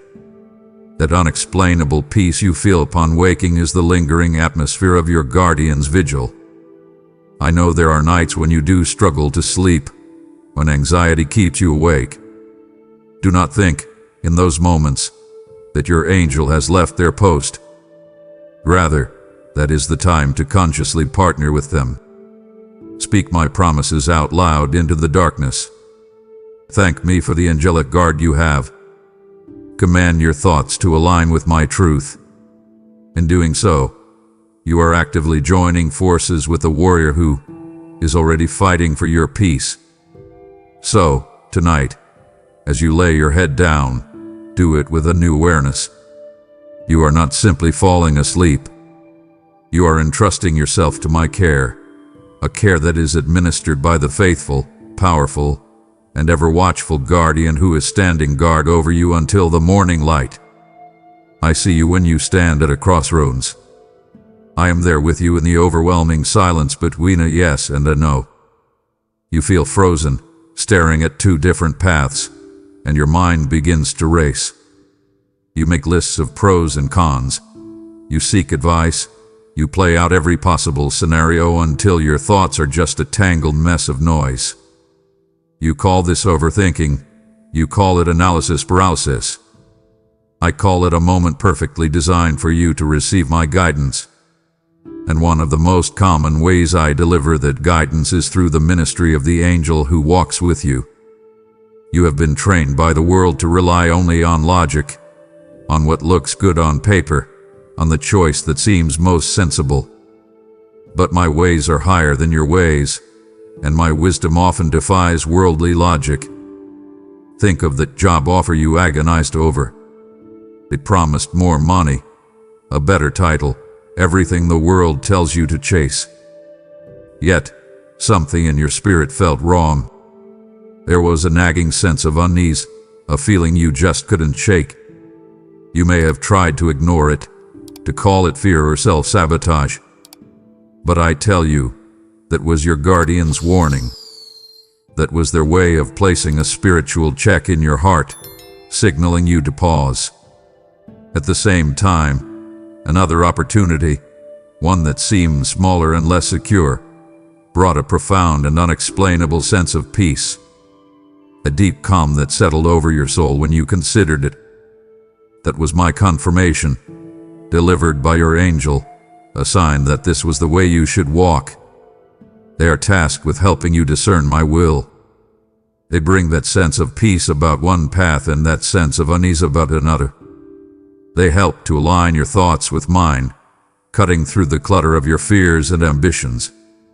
How many times have you been about to make a poor choice, in a relationship, in a financial dealing, in a conversation, and a sudden, clear thought, and the insight that wasn't there a moment before, stopped you?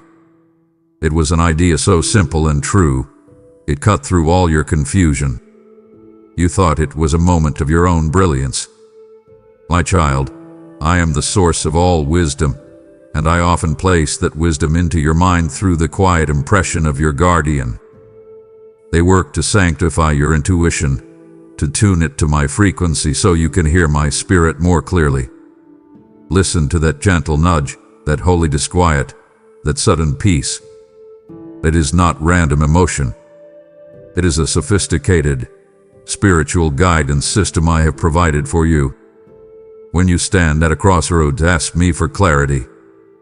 Then quiet yourself and pay attention to the subtle shifts in your spirit. Your angel is there, working to illuminate the path I have already chosen for you, the path that always leads to life and to blessing. You must understand, my child, that your struggles are not always just in your own mind. There are days you wake up and a heavy, dark cloud seems to be hanging over you. A sudden, irrational fear grips your heart. A wave of hopelessness washes over you for no apparent reason. You fight thoughts of condemnation, replaying every mistake you've ever made. You call it a bad day, a mood swing, or perhaps depression. And while those things can be real, I want to open your eyes to a deeper reality. Often, it is a spiritual attack. You are in a battle. There are principalities and powers, forces of darkness, that resent the light you carry. Their goal is to discourage you, to defeat you, to silence your faith. But hear me now and let this truth anchor your soul. You do not fight this battle alone. From the moment you gave your heart to me, you became a target for the enemy. But you also came under the protection of a warrior far greater than any force that can come against you. Your guardian angel is not a gentle, passive observer. They are a mighty warrior, equipped from my own heavenly armory, commissioned to be your personal defender. When a spirit of despair is sent against you, your angel stands to repel it. When the accuser whispers lies of your worthlessness into your ear, your angel stands as a testament to my overriding truth, enforcing the reality of your forgiveness.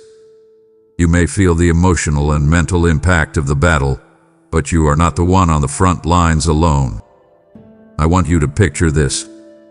When you are on your knees in prayer, feeling weak and oppressed, your angel is on their feet, fully armed, actively warring on your behalf. Their sword is drawn against the demonic influences that seek to ensnare you. The victory my son won for you on the cross is not just a historical event. It is a current, legal reality in the spiritual realm. Your angel's job is to enforce that victory. They are your heavenly legal counsel and your spiritual bodyguard, reminding the forces of darkness that they have no authority over a child of the King, that you are covered by the blood of the Lamb. When you feel that suffocating oppression begin to lift, when that dark cloud starts to part, it is because a battle has been waged and won on your behalf. So, when you feel that spiritual pressure, do not surrender to it. Rise up in the authority I have given you. Speak my word out loud. Lead the blood of my Son. And know that as you do, you are actively partnering with your mighty guardian. You are providing the spiritual ammunition for the warrior who is already fighting for you. The enemy wants you to believe you are isolated and overwhelmed. I am telling you the truth. You are surrounded and defended. Your angel is holding the line against the forces of darkness, ensuring that the war for your soul has already been won. Your part is to stand in that victory. My child, there are sorrows so profound that human words become hollow, even offensive. When your heart has been shattered by loss, when a dream you held so dear has died, when betrayal has left a gaping wound in your soul, the well-meaning phrases of others can feel like stones instead of comfort. People say they are in a better place where time heals all wounds, where everything happens for a reason.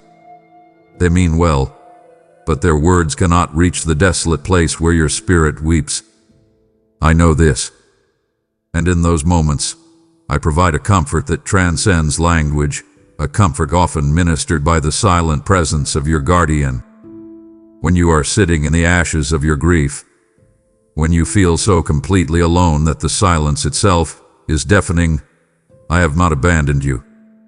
I am closer than your very breath, and I send your angel not to speak, but to simply be with you. They will not offer you platitudes or easy answers. Their ministry is one of presence. They sit with you in the darkness, a tangible but unseen testament to the truth that you are not alone in your pain. Have you ever been in the depths of sorrow and felt a sudden, momentary lifting of the crushing weight? Just enough to allow you to take your next breath. That is the work of your angel, an agent of my compassion, gently pushing back the suffocating blanket of despair so that a sliver of my light can get in. They are sent to tend to your broken heart. In your deepest grief, when you cannot even form a prayer, your angel is there, witnessing the groans of your spirit, which my Holy Spirit translates before my throne. They see every tear you cry, and you must know, your tears are holy to me. They are the sacred liquid of a loving heart that is broken. I collect them, I honor them, and I send my comforter to be with you until the weeping subsides. In the stillness, your angel will gently remind your spirit, not with words but with an infusion of hope, of my promises of restoration. They minister the deep, quiet truth that this sorrow is not the end of your story, that one day there will be a reunion, that one day I will wipe every tear from your eyes myself. This is a comfort that cannot be rushed. It is a deep, slow, and holy work. So do not feel guilty for your grief. Do not rush your mourning. Allow yourself to be ministered to in the silence. When you feel a wave of peace that makes no sense in the midst of your storm, when you feel a flicker of strength to face another day, recognize it. It is my love reaching you, carried to you by the faithful guardian who has been commanded to walk with you through the valley of the shadow of death, ensuring you know, without a doubt, that you are never, ever forsaken. You have been taught to be rational, my child, to look for logical explanations for everything that happens in your life. When something good happens unexpectedly, you call it luck. When you narrowly avoid disaster, you call it a close call. When help arrives at the perfect moment, you call it a coincidence. Today, I want to retrain your eyes. I want you to learn a new vocabulary, the language of my kingdom, so that you can see my hand in the work of your guardian in your everyday life. The evidence of their intervention is all around you, but you have been explaining it away. Let's start with those near misses. Remember the time on the highway when another car swerved, and you reacted instinctively, avoiding a terrible accident. You said your reflexes were sharp that day. I tell you, a hand was on the wheel with you. I tell you, your angel's intervention gave you that split second of clarity. Remember the time you almost fell down the stairs but caught your balance at the last possible moment? That was not just clumsiness followed by luck. That was an unseen hand steadying you. These are not coincidences. These are the handiwork of your protector. Now think about the unexpected help.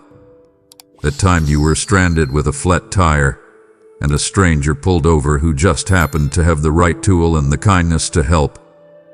That person who offered you a word of encouragement in the grocery store line, that was the exact thing you needed to hear. You saw a kind stranger. I saw a divine appointment, arranged by your angel who was sent ahead to ensure help was in place for you. They can impress upon the hearts of others to show you kindness, to be my hands and feet in your moment of need. Reflect on the sudden thoughts and insights that have saved you. The time you were about to sign a contract but had a sudden, powerful feeling that you needed to read the fine print one more time, only to find a clause that would have been disastrous. That wasn't just you being careful. That was a divine download of wisdom, placed in your mind by your guardian to protect you from a poor choice. And what about that unexplainable peace? The peace that descends upon you in the middle of a chaotic family argument, or when you receive bad news. That peace that surpasses all logical understanding is the very atmosphere of heaven, brought into your circumstance by the presence of your angel. It is their way of shielding your heart from the full impact of the storm. The timely provision, the check that arrives on the very day a bill is due, the job opportunity that appears the week after you were laid off. Stop calling these things fortunate timing. They are the fingerprints of your guardian, the tangible evidence of a father who loves you and has commanded his host to care for you. I invite you to start keeping a record. Write these things down. As you see the pattern emerge, your faith will soar, and fear will begin to starve, because you will know, beyond any doubt, that you are constantly surrounded by my active, loving, and miraculous protection. You have just learned to see the fingerprints of your guardian in your own life. Now, I am inviting you to become a fingerprint of my love for someone else. You have asked me, Lord, how can I be used by you? This is my answer, right now. When you give, your support becomes the timely provision that arrives in another's darkest hour, the tangible evidence they have been praying for that they are not alone. Every super thanks or membership is a seed of heavenly evidence planted in a searching heart. I declared, He will command His angels concerning you, and through your obedience, you partner in that command for another soul. And for what you sow, I will command my angel to stand guard over your own provision, multiplying it back to you. Now act. Give through super thanks, become a member, or use the PayPal link in the description and partner with me in revealing the angel that is already there. My beloved, you now see their work, the near misses, the quiet comfort, the unseen battles. But this knowledge is incomplete without what I must tell you next. I long to show you how your own words, your own choices, can either bind their hands or unleash their full power on your behalf. Please, do not grieve my spirit by being satisfied with only half the truth. The most powerful secrets of partnership are yet to be revealed. Do not stop listening now. My child, we need to have a serious talk about your words. You see them as fleeting things, sounds that disappear into the air once they are spoken. But in the spiritual realm, your words have substance. They have weight. They are creative or destructive forces.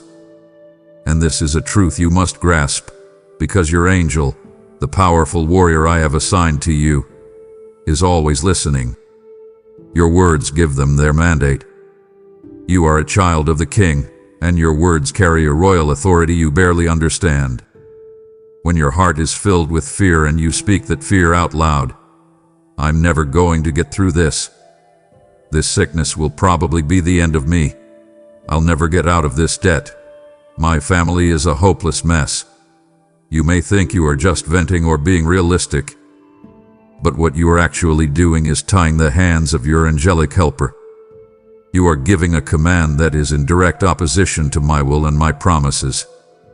You are handing the enemy a legal right to harass you, and you are telling your own defender to stand down.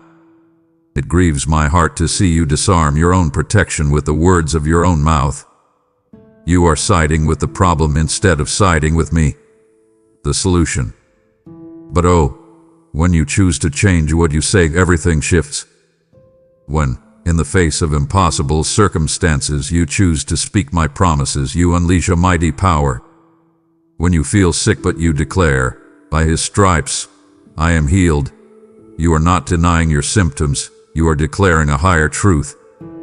When you are facing lack and you say, my God shall supply all of my needs according to his riches in glory, you are giving your angel a divine blueprint to work with. When you feel weak and you say, I can do all things through Christ who strengthens me, you are authorizing the transfer of my strength into your situation. You are handing your angel a drawn sword. Think of it this way. Your angel stands ready to work, but they operate according to the principle of faith. Your faith-filled words are the building materials they use. When you speak doubt and fear, it's like handing them dust and telling them to build a fortress. It cannot be done. But when you speak my word, you are handing them the hewn stones and solid timbers of my eternal truth, and they can build a wall of defense and a gateway of provision around you. The power of life and death is in your tongue. You can use it to curse your own future or to bless it. You can use it to agree with the enemy or to agree with me. I am inviting you today to become a conscious partner with your guardian. Before you speak about your situation, pause. Ask yourself, do I want to empower the problem or empower the solution? Choose life. Choose to speak what I have said, regardless of what you see or feel. Line your mouth with my heavenly host. When you speak my word, you are not just saying positive things. You are activating the angelic assistance I have already provided for you, and you will be amazed at the results. You sometimes go to church, to a small group, to a gathering of believers, and you still feel a sense of loneliness. You look around and you see imperfect people. You are keenly aware of their flaws, their hypocrisies, their struggles, and you know they can see yours just as clearly. The enemy loves to use this to make you feel isolated, to whisper that fellowship is pointless because people will always let you down. He wants you to focus on the human and miss the supernatural. But I am pulling back the curtain for you now. I want you to see what I see when my children gather.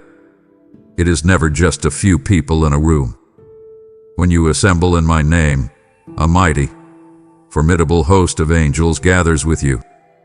The spiritual atmosphere in that place becomes thick with the presence of heaven. Your guardian does not operate in a vacuum, a lone agent on a solitary mission. They are part of a vast, interconnected, and perfectly coordinated army of light. They work in seamless harmony with the guardians of your brothers and sisters in the faith. When you pray together for a need in your church, it is not just a handful of voices rising. It is a unified chorus that unleashes a symphony of angelic activity. When you worship together, the praise of your angels joins with the praise of all the other angels present, creating a sound in the heavens that makes demons tremble and shakes the foundations of darkness. There is an exponential power when you connect with other believers. The angelic shield that is over your life links with the shields of those around you, forming an impenetrable spiritual fortress over your community, your families, and your shared purpose. This is why your participation in the body of Christ is so vital, and why the enemy works so hard to create division, offense, and apathy. He knows that a believer who is isolated is easy to attack. But a believer who is deeply connected to my family is part of a spiritual phalanx, guarded on all sides. Your angel is tasked with helping to facilitate this unity. They work to foster love and repel the spirits of gossip, judgment, and strife that would try to tear you apart. Your connection to other believers literally strengthens the angelic protection around your own life. When you choose to forgive a brother or sister, to serve them, to pray for them, you are not only obeying me, you are reinforcing the spiritual defenses for everyone, including yourself. So I urge you, do not forsake gathering together. Look past the imperfections you see in others and see them as I see them, fellow heirs who also have a mighty warrior standing beside them.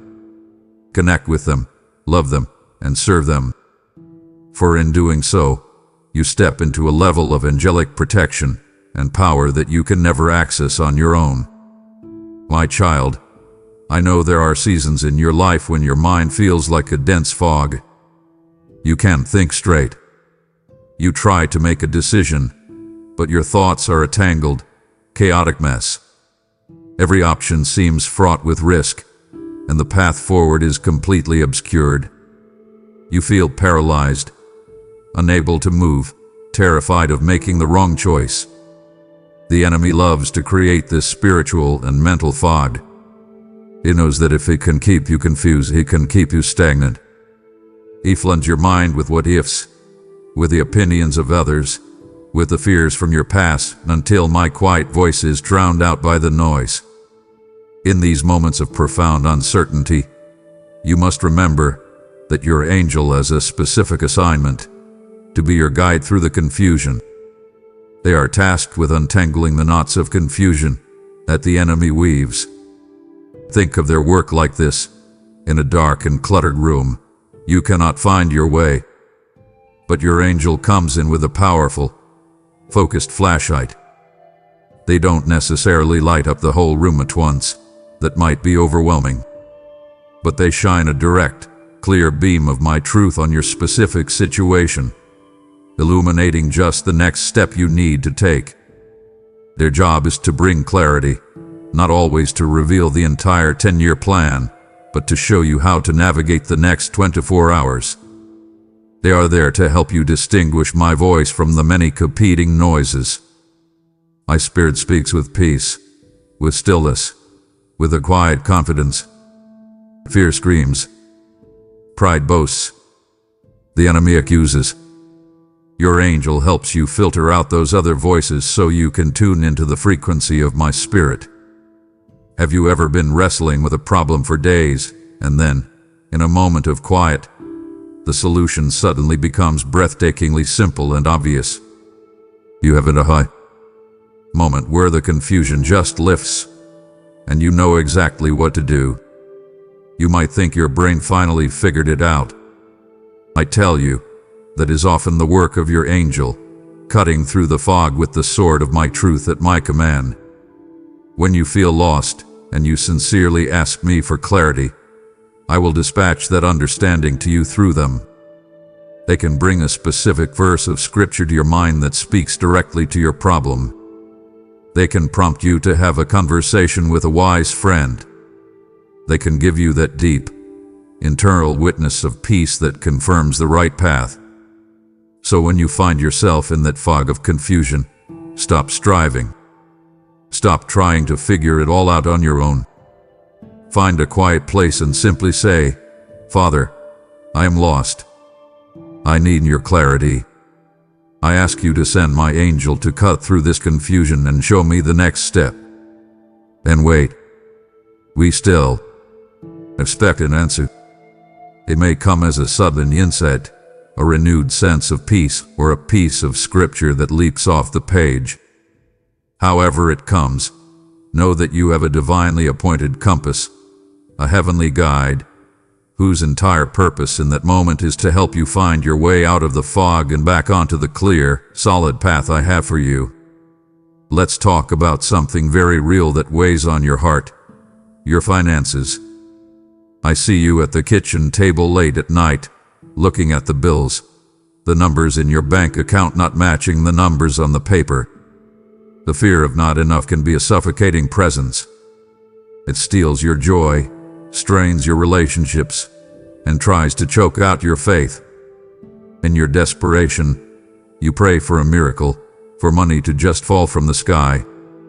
And while I can certainly do that, more often I choose to work through means you can see. And your angel is one of my primary agents in the delivery of your financial provision. You must understand that my kingdom operates on a different economy, one that is not limited by the world's resources or systems. In my economy, there is always more than enough.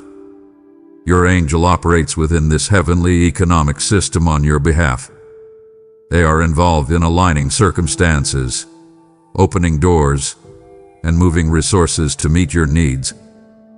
For instance, when you have been praying for a better job, it is your angel who can go before you, impressing your name upon the heart of the hiring manager. It is your angel who can cause your resume to stand out from 100 others. They are working to align the circumstances for my provision to reach you. Think about the times you have received a check in the mail from an unexpected source, or when someone decided to repay a debt you had long since written off. Do you think that was random? Your angel can bring your name to the mind of someone who has the means to bless you or who owes you what is rightfully yours. They are my agents of restitution and provision. They are also sent to be guardians of the resources you do have. Remember that time your car broke down and you were fearing a massive repair bill, but it turned out to be something minor and inexpensive. You called that a lucky break. I call it angelic protection against the spirit of the devourer who seeks to drain your finances and keep you in a state of lack. Furthermore, they can guide you toward opportunities you would never have found on your own. They can prompt you to look at a certain job posting, to have a conversation that leads to a business idea, or to find an item for sale at a fraction of its cost. They are constantly working to position you to receive the blessings I want to pour out on you. So, your part is this: trust in me as your source, not your job or the economy. Then, obey any promptings you receive. Be generous with what you have, for generosity activates my heavenly economy. And finally, thank me for the provision you cannot yet see, knowing that my agents are already at work. When you pray about your finances, don't just pray for money. Pray for your angel to be released to clear the path, to open the doors, to protect your resources, and to guide you to the opportunities I have prepared. You have a heavenly financial advisor and resource manager working for you. Partner with them.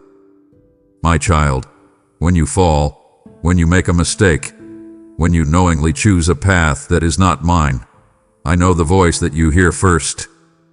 It is not my voice. It is the voice of the accuser. It is a voice filled with condemnation, whispering poison into your spirit. It tells you, you've done it again. You are a failure. How disappointed God must be with you. You've gone too far this time. That voice wants you to wallow in shame, to hide from me, to believe that your journey back to my presence will be a long, lonely, and shameful walk.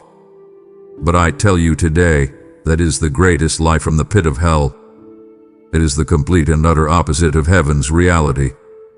I want you to see what truly happens in the spiritual realm the moment your heart turns back to me.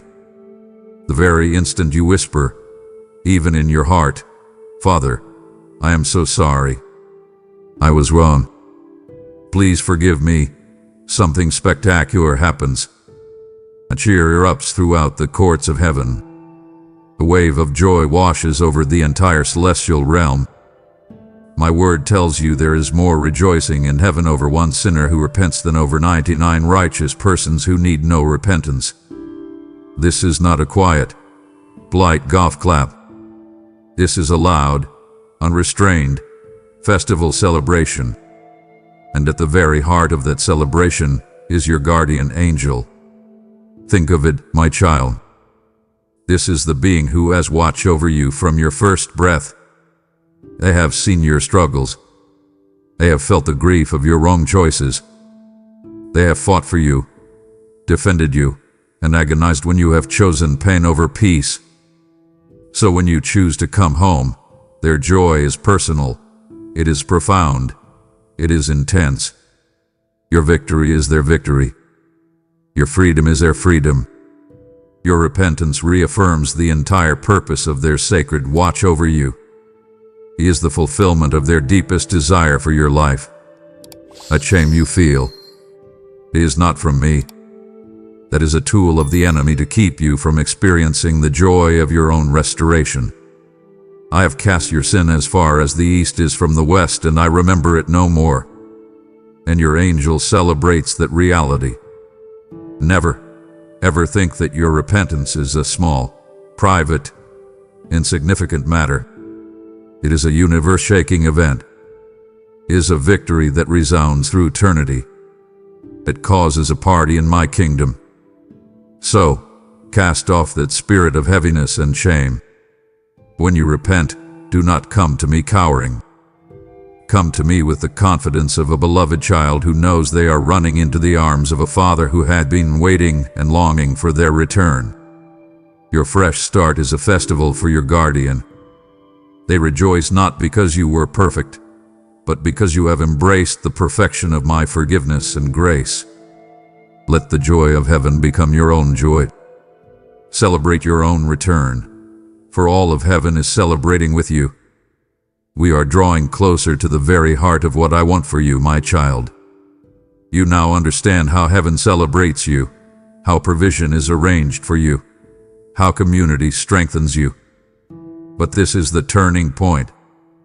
It would ache my Father's heart for you to walk away now, knowing of the celebration, but not yet understanding how to live in that victory every single day, especially when the enemy attacks your identity.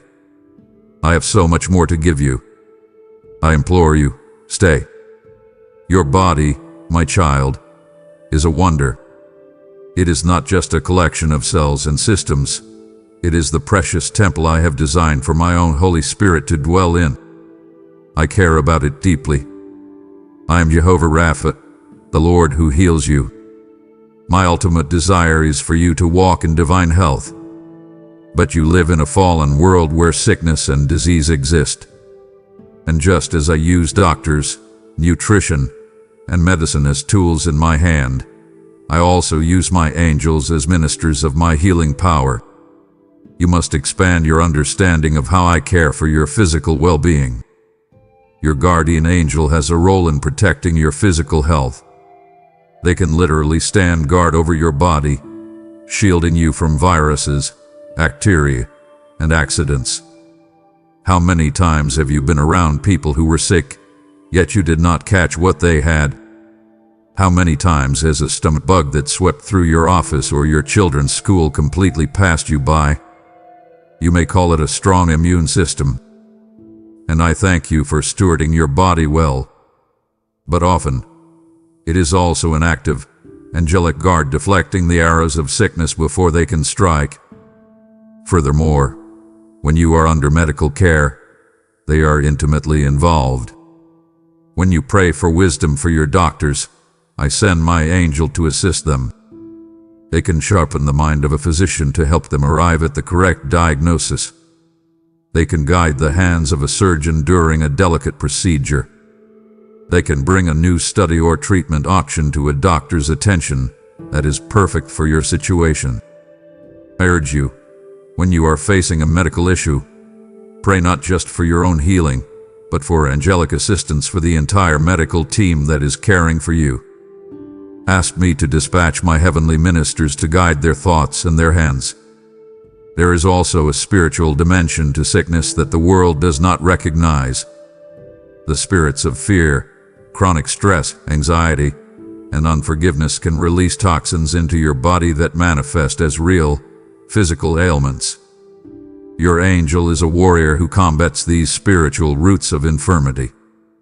They work to enforce my peace over your mind and emotions, which directly impacts the health of your body.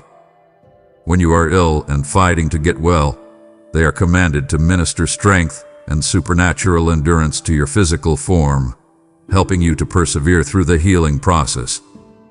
So entrust your well-being completely to me. Take the practical steps of eating well, resting, and seeking wise medical counsel. But add to that the powerful spiritual step of asking for your angelic guardian to be activated on behalf of your health. Ask for their protection from sickness, for their guidance of your doctors, and for their strength to be ministered to your body. My care for you is holistic, spirit, soul, and body, and my angel is a key part of that comprehensive, loving care. I have given you work to do, my child. For some, that work is in a pulpit or on a mission field. For you, it may be in an office, a classroom, a hospital, or in the sacred, often unseen, work of raising a family. Whatever I have called you to put your hand to, that is your ministry. And I see you. I see you pouring your heart and soul into it. I see the days you are filled with passion and purpose, and I see the days you wonder if any of it even matters. You face creative blocks where ideas will not come. You deal with opposition from colleagues or circumstances that seem to thwart your every move. You labor and toil, and at the end of the week, you look back and feel like you are planting seeds on concrete, wondering if anything will ever grow. In those moments of weariness, you must know this: your work is not a solo effort. It is a divine human partnership, and your angel is your silent, tireless partner. Before you walk into that important meeting, that difficult conversation, or that classroom of students, your angel has already gone before you. They are sent to prepare the hearts of those you are meant to reach, to soften the soil, to create an atmosphere of receptivity for the seeds you are about to plant.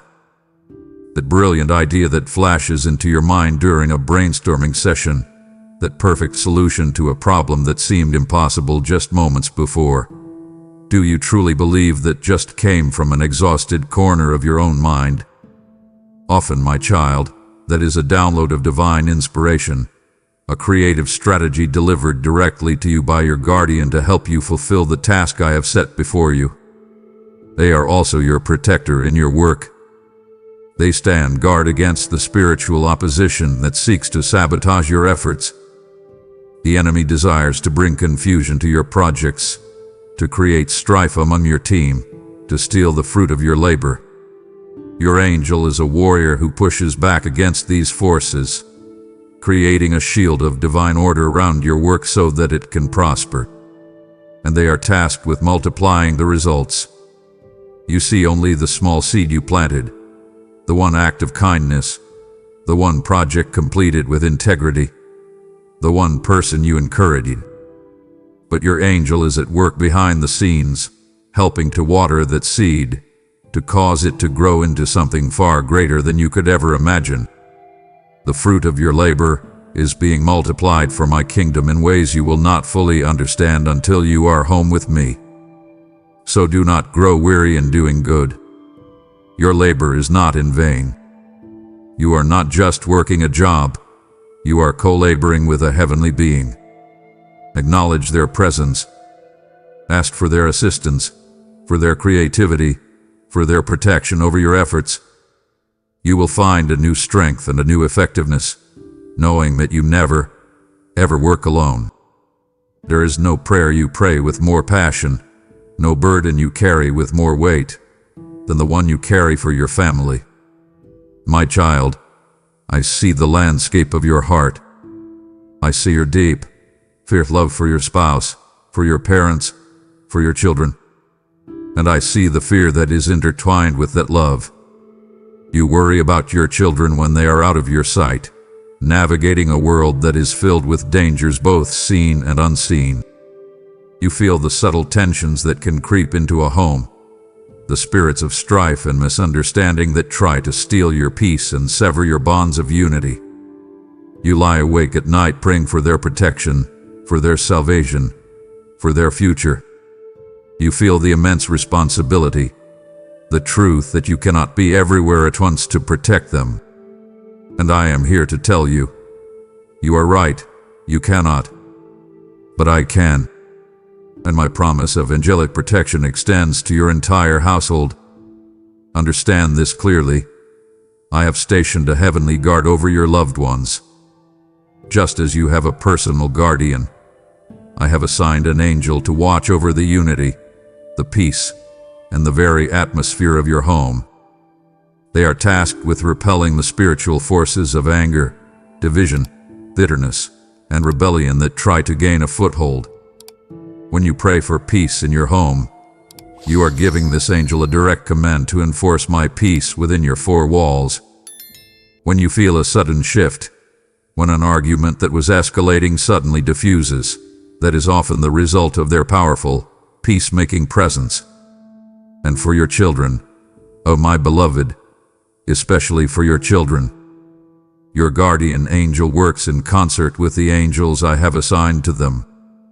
They are a silent, powerful protector in the schoolyard, a watchful presence in the car with their friends, a shield against dangers you will never even know existed.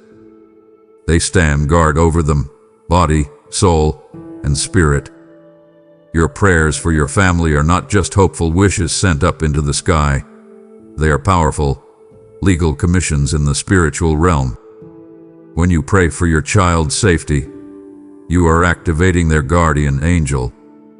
When you pray for your spouse's journey to work, you are dispatching a heavenly escort. You are partnering with me and my angelic host for the well-being of those you love most. So, release that weight of trying to be your family's sole protector. You cannot control their choices, but you can surround them with a level of spiritual protection that is beyond your own ability. Pray with authority. Speak my promises of protection over your household, and rest in the knowledge that your home and your loved ones are surrounded by a mighty, vigilant, and ever-present heavenly guard. My child, the enemy of your soul has a favorite weapon. It is not sickness, it is not poverty, it is not disaster. His most effective and most used weapon is your own memory. He is called the accuser of the brethren for a reason. He loves nothing more than to play the old tapes in your mind, to dredge up every past failure, every foolish choice, every sin you have ever committed. He whispers your shame into your ear, relentlessly, trying to convince you that you are disqualified, that you are unworthy, that my forgiveness couldn't possibly be enough to cover that. His goal is to drown you in a sea of guilt and condemnation, because he knows if you are weighed down by your past, you cannot run freely into the future I have for you. But when the accuser brings these charges against you, he does not do so in a vacuum. He does not make his accusations unchallenged. In the courtroom of the spiritual realm, when the accuser points his finger at you and begins to list your failures, your guardian angel stands as a witness for the defense. But listen closely to what they say. They do not argue your innocence. They do not try to make excuses for your behavior or claim that your sin wasn't really that bad. To do so would be a lie. Instead, they do something far more powerful. They simply point to the cleansing, redeeming blood of my Son that covers you. They declare your pardon. They testify not to your goodness, but to my grace. Their very presence is a declaration that the case has already been closed, the verdict has been rendered, and you have been declared not guilty. Your angel is there to enforce the legal reality of your forgiveness. The enemy's lies are nullified by my overriding truth. When you feel that wave of shame wash over you, that is the time to actively partner with your guardian. The accuser is whispering in one ear, but your angel is standing by, ready to amplify my truth in your spirit. It is up to you which voice you will agree with. You can agree with the lie and spiral down into condemnation, or you can agree with heaven's truth and rise up in the freedom I have purchased for you. You do this by opening your mouth. When the memory of a past sin comes to your mind, you speak out loud, I am forgiven. I am cleansed by the blood of Jesus. That is not who I am anymore. I'm a new creation. When you make that declaration, you are siding with your angelic defender. You are giving voice to the truth they are already upholding on your behalf. You are not defined by your past. Your mistakes do not have the final say over your identity. My grace does. And your angel is there, a mighty and constant warrior, to oppose every demonic accusation and to help you stand firm in the glorious, unshakable truth of who you are as my forgiven child. Let us be honest about temptation, my child. It does not always arrive with a roar like a lion. More often, it comes as a subtle whisper. It offers a seemingly harmless compromise, a secret indulgence, a shortcut that bypasses the path of integrity. It promises a moment of pleasure, an easy way out of a difficult situation, a way to soothe your pain or feed your pride. And in that moment, when its appeal is strongest, the battle is waged not in your body, but in your will. The enemy wants you to believe that you are alone in that moment, with nothing but your own flawed and finite willpower to fight with. This is a lie designed to make you fail. I have made you a promise in my word. In every temptation, I will provide a way of escape. And so often, your angel is the one who illuminates that path to freedom. You are in a situation, and the pressure to compromise is immense. The temptation to lie, to cheat, to look at what you should not look at, to engage in gossip, feels overwhelming. And then, suddenly, your phone rings. A friend calls with a question, completely derailing the compromising conversation. A child walks into the room, breaking the spell of a private temptation on your computer. An urgent email arrives, pulling your attention away from the source of the trial. You call these interruptions. I call them divinely orchestrated escapes, delivered by your guardian. They are my mercy in action, providing a sudden distraction, a way out of a situation that is becoming too intense for you. Their work is also to strengthen your will from the inside. As you are being tempted, have you ever had a sudden, vivid thought of the long-term consequences of that sin? A flash of the pain it would cause your family? A reminder of the peace you would lose? That is not just your conscience working overtime, that is your angel, bringing truth to the forefront of your mind to counter the enemy's deceptive promise of pleasure. They stand with you in that moment of decision, a silent, holy encouragement to your spirit, urging you to hold fast to what is good, to choose the path of life. They minister strength to your resolve, reminding your heart of who you are in me, a child of the light who has no business walking in darkness. You are never tempted beyond what you are able to bear. This is my promise, and that ability is not just your own. It is your ability combined with the supernatural assistance of the guardian I have placed beside you and the Holy Spirit I have placed within you. So when temptation comes, and it will, do not try to fight it with sheer grit. Pause. Pray. Ask me to show you the way of escape. And then look for it. It will be there. A distraction. A sudden thought. A renewed sense of strength in your will. Recognize it as the hand of your ever-present helper, and walk through that open door into freedom. You now understand how your angel provides a way of escape when you are tempted. Now, you can become that way of escape for a soul tempted to give up on their faith entirely. Your gift doesn't just support a video. It carries my voice of strength into the heart of someone on the very brink, becoming the lifeline they desperately need to hold on. You have prayed, use me to help the broken. This is your moment of deployment. Your act of giving sends a river of my grace into the desert of another's trial. I promised, I will not let you be tempted beyond what you can bear.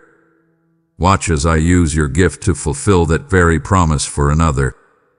As you release this support, I release my angel to stand with exceptional vigilance in your own moments of weakness.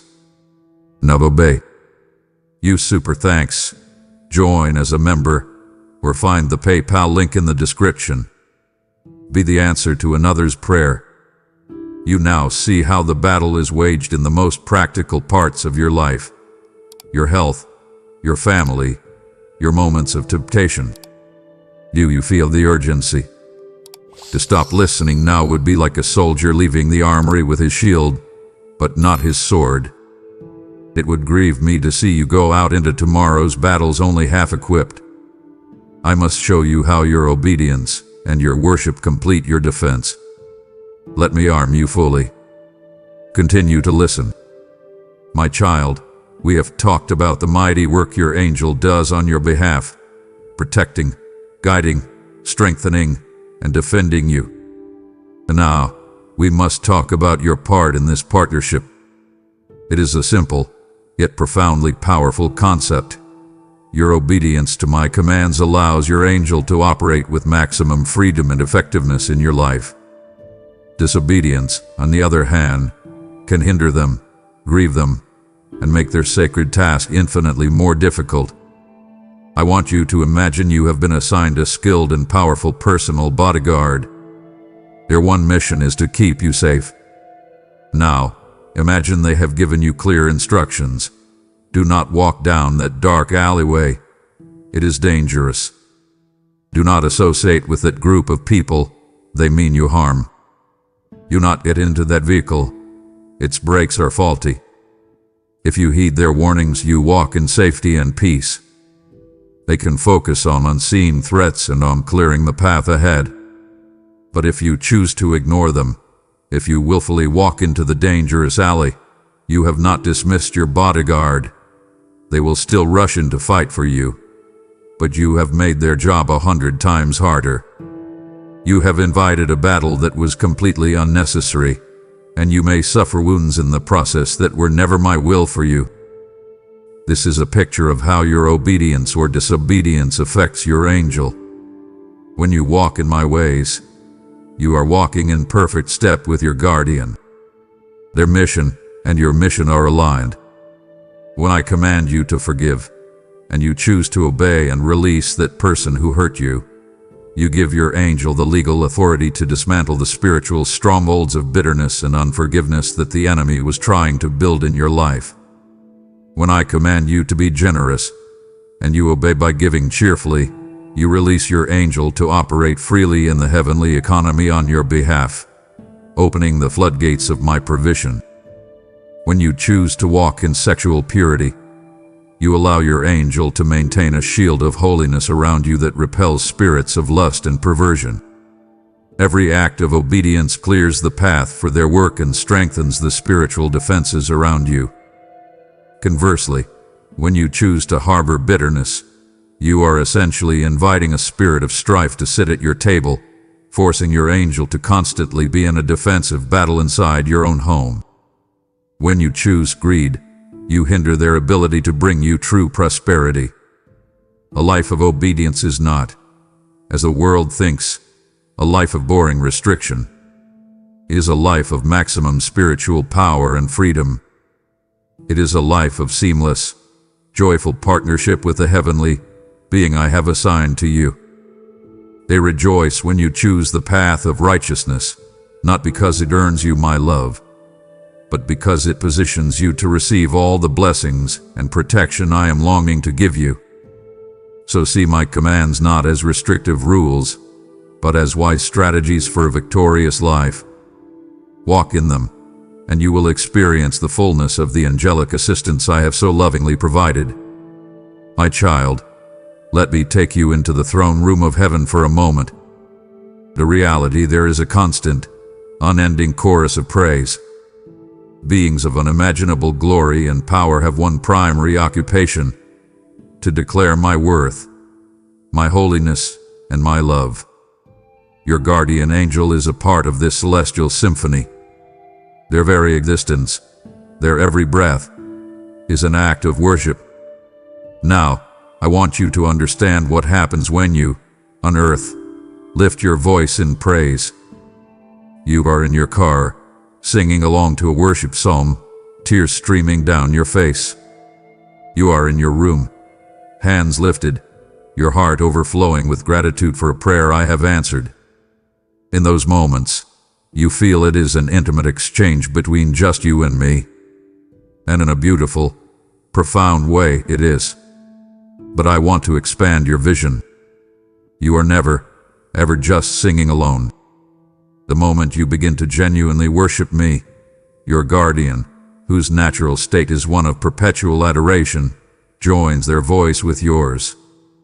Your praise on earth, no matter how quiet, how off-key, how broken it may seem to you, synchronizes perfectly with their pure, powerful, and holy adoration in heaven. You are not just starting a new psalm, you are joining a chorus that has been singing since the dawn of time. You are participating in the primary activity of heaven, and your angel is your immediate choir partner, your accompanist. They are drawn to the atmosphere of sincere worship like a moth to a flame, because it is the very atmosphere of their home. This is why a place of consistent worship begins to feel so charged with my presence. It is because you are consistently inviting a heavenly being to do what they were created to do, right there with you. But it is more than just music, my child. Your worship is warfare. When you are in the middle of a trial, when fear is knocking at your door, when you feel surrounded by darkness, and you choose to lift your hands and praise my name, that act of faith is one of the most powerful spiritual weapons you possess. It confuses the enemy.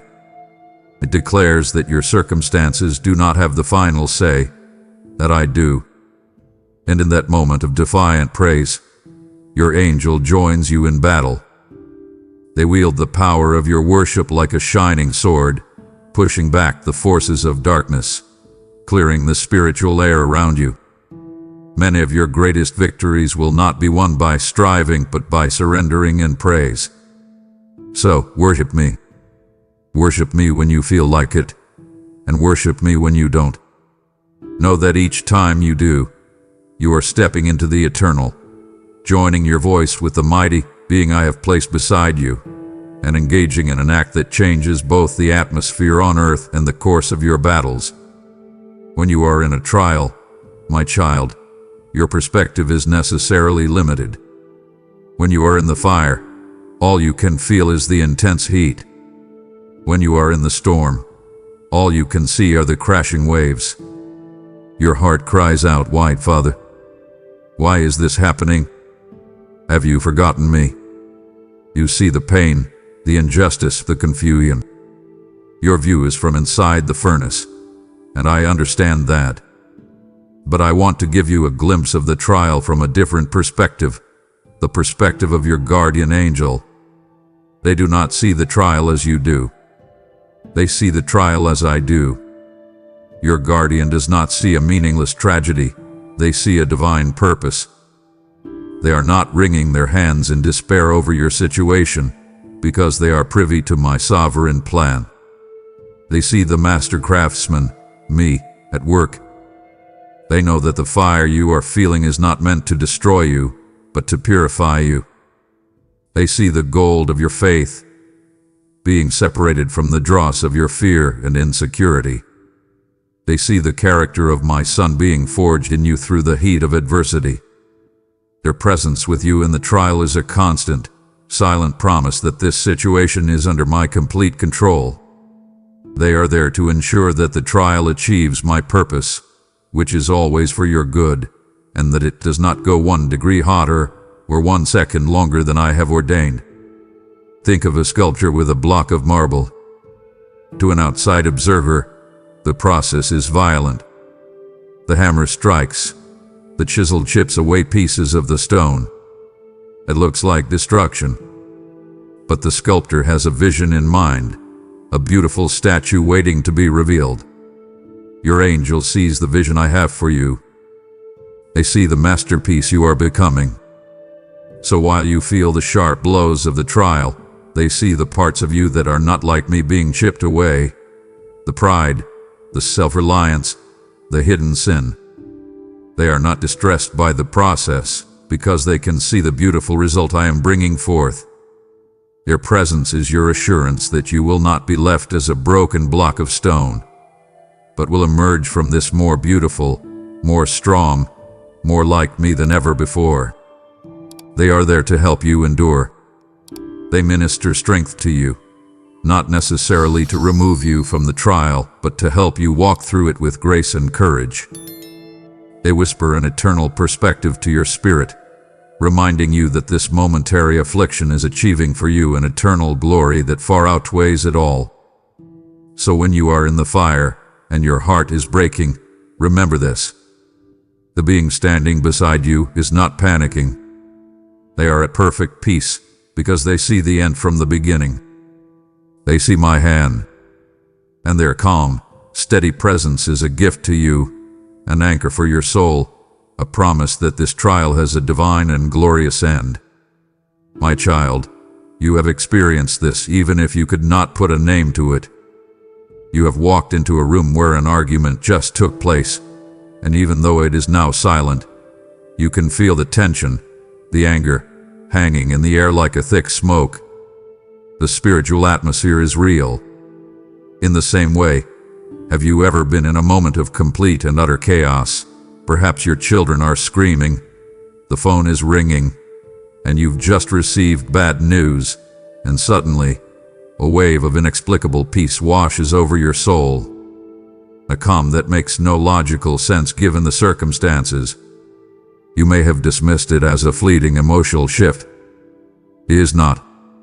That is you experiencing the atmosphere of heaven, brought into your chaotic world by the presence of your angel. Your guardian carries the very scent of heaven with him. The air they breathe is the air of my throne room, an atmosphere of perfect peace, perfect order, and perfect love. And when they draw near to you, they bring that atmosphere with them. It is a tangible spiritual reality that changes the environment around you. That peace of mind that surpasses all human understanding, the peace that allows you to be still in the middle of a raging storm, is not just an idea. It is the very air your guardian exhales into your space. They are a walking, ministering embassy of my kingdom, transforming the territory around you into a small outpost of heaven on earth. They are agents of my order. The world is filled with chaos, confusion, and strife. But heaven is a realm of perfect harmony and divine order. Your angel brings a taste of that heavenly order into your life. When your thoughts are scattered and your emotions are a wreck, their presence can bring a sudden sense of mental clarity and emotional stability. They infuse your surroundings with holiness, a spiritual purity that repels the forces of darkness and strife. They bring hope into a situation that feels hopeless. They bring love into a room that was filled with anger. When you feel that sudden, positive shift in the spiritual atmosphere, when the tension just drains away, I want you to start recognizing it for what it is. It is often the result of your angel's ministry. You can partner with them in this. When you are in a tense situation, you can quietly pray, "Father, thank you for my angel. I asked for the peace of heaven to fill this room right now." You are giving your guardian permission to do what they are already longing to do. You are consciously inviting them to release the atmosphere they carry. You are not meant to live constantly reacting to the chaotic, stressful atmosphere of the world. I have given you a personal, portable source of heaven's peace. Acknowledge it. Welcome it. And you will find yourself walking through your days with a calm and a stability that the world cannot give and cannot take away. This is a truth of the utmost importance, my child, so listen with all of your heart. It is vital that you understand the divine order of things, so that you do not fall into error. We have spoken of the power, the wisdom, and the ministry of your angel. They are a mighty and glorious being. But you must understand this. They are not the source of the power. I am.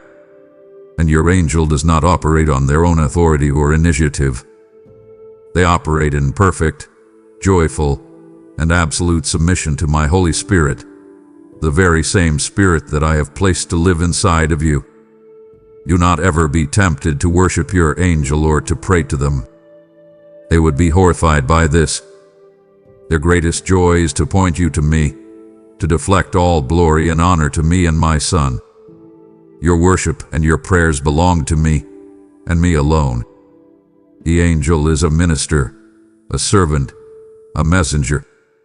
The Holy Spirit is God. He is the third person of the Trinity, dwelling within you as your counselor, your comforter, and your guide. Your angel is a created being, sent to serve you from the outside. This is the divine order. It is a beautiful and powerful synergy, but the roles are distinct and must be honored. Think of it this way, so your mind can grasp it. My Holy Spirit is the general, living in the command center of your heart. He knows my will perfectly. He is the one who gives the divine strategies, the orders, the guidance from within. Your angel is the elite, special forces soldier in the field. They are in constant communication with the general, and they carry out the orders he gives with perfect precision and power. They work together as a divine team, in a harmony you cannot fully comprehend, all for your good and my glory. When the Holy Spirit prompts you to pray for something, that prayer then authorizes your angel to act. When the Holy Spirit gives you a word of wisdom, your angel may have been the one to clear the mental clutter so you could hear it. They are never in conflict. They are always in concert. So how do you live in this reality? You cultivate your relationship with the Holy Spirit who lives in you. You listen for His gentle voice. You learn to obey His promptings. You yield your will to Him. As you do this, you are automatically aligning yourself with your angel's mission. The more in tune you are with the Spirit inside you, the more effective the angel outside you can be. See them for who they are, a divine team, assigned to you by me. The Spirit is your inner guide. The angel is your outer guard. One comforts and counsels your heart. The other protects and defends your life. Together, they ensure that you have everything you need to walk in victory. Rejoice in this incredible gift, but always keep your worship and your focus on the giver, not the gift itself. My beloved, we are in the holiest of places now, speaking of eternal things. My heart is wide open to you, revealing the divine synergy between my spirit within you and your guardian beside you. I long to show you your ultimate value as my heir, the glorious testimony of your life, and the beautiful journey home I have prepared. Please do not turn away from this intimate moment. To leave before the story is complete would be to leave this sacred conversation unfinished, and that would truly wound my heart for you. Stay until the very end. My child, you look at your life and you see a story made up of chapters, relationships, and turning points. You often attribute these key moments to chance, to luck, or to your own striving. But I am weaving a tapestry far more intricate and beautiful than you can see. Your life is not a series of random encounters. And one of the primary ways I weave this divine story is by sending your angel to orchestrate your divine appointments. These are the meetings, the conversations, the connections that I have ordained to shape your destiny. Think back. Remember that person you sat next to on a plane, or stood behind in a line, or met through a mutual friend. The one whose conversation changed the direction of your career. The one who introduced you to your future spouse. The one who spoke a word of prophecy or encouragement that was the exact key you needed to unlock your next season. You call these chance encounters or lucky breaks. I call them divinely orchestrated intersections. That was no chance seating arrangement. That was not a coincidental meeting. I sent your angel ahead of you to arrange it. They can delay one person by 5 minutes and speed another up by 3, just to ensure that your paths cross at the precise, appointed moment. My sovereign plan for your life is woven through these angelically arranged connections. I guide you to the people you are meant to be a blessing to, the ones who need your specific gift, your testimony, your encouragement. And I guide to you the people who are meant to be a blessing to you, the ones who carry a key for your next door, the ones who will become your mentors, your partners, your lifelong friends. Your angel is my divine scheduler, my heavenly event planner, working tirelessly behind the scenes to make sure you are in the right place, at the right time, to meet the right people. This is why it is so important for you to be led by my spirit. When you feel a sudden, unusual urge to go to a certain coffee shop, to call an old friend out of the blue, to attend an event you were planning to skip, learn to follow those promptings. Often, that is the Holy Spirit speaking to you because your angel has set up an appointment for you, and you need to be there to keep it. Be aware. Be open. Live with a sense of holy expectation. The next stranger you meet, the next conversation you have, may not be random at all. It may be the very person you have been praying to meet, their path guided to intersect with yours by a heavenly messenger. Your life is not a lonely, solitary journey. It is a grand, interconnected story, and I am constantly arranging the meetings that will write the next beautiful chapter. My child, you look at your life on some days and you feel so small. You scroll through the highlight reels of other people's lives and your own feels so ordinary, so filled with struggles and routine. You feel overlooked, unimportant in the grand scheme of things. Today, with all the authority of your Creator, I am here to completely and permanently demolish that lie. We are not going to just patch over your feelings of insignificance. We are going to uproot them with the truth of your official status, your unchangeable position in my kingdom. You have been looking at yourself through the world's cracked and distorted lens. I am handing you a heavenly mirror. Look and see who you truly are. My own eternal word poses this question, not as a point of debate, but as a declaration of fact. Are not all angels ministering spirits sent to serve those who will inherit salvation? Let that sink into your spirit. Do not rush past it. The most powerful and glorious created beings in the universe have been sent, dispatched with a holy mission, to serve you. This is not a small thing, my child. This is a staggering, world-altering truth. Angels, who have seen my face, who carry out my commands that shape nations and move stars, have been assigned to minister to your needs. Why? Because you are not just a servant in my house. You are a child. You are an heir of God, a joint heir with my own Son, Jesus. You have been adopted into the royal family of the universe. This means you are royalty. Your spiritual DNA has been changed. You may not feel like it when you are paying bills or dealing with a difficult coworker, but it does not change the reality. And your angel understands this perfectly. They do not see you as a struggling human. They see you as an heir of salvation, a future king or queen who is currently in training on earth.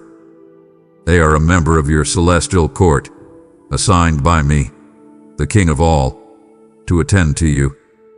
Their constant service is a direct reflection of the immense value and high honor I have placed upon your life. Your presence is a perpetual reminder of your standing in my eyes.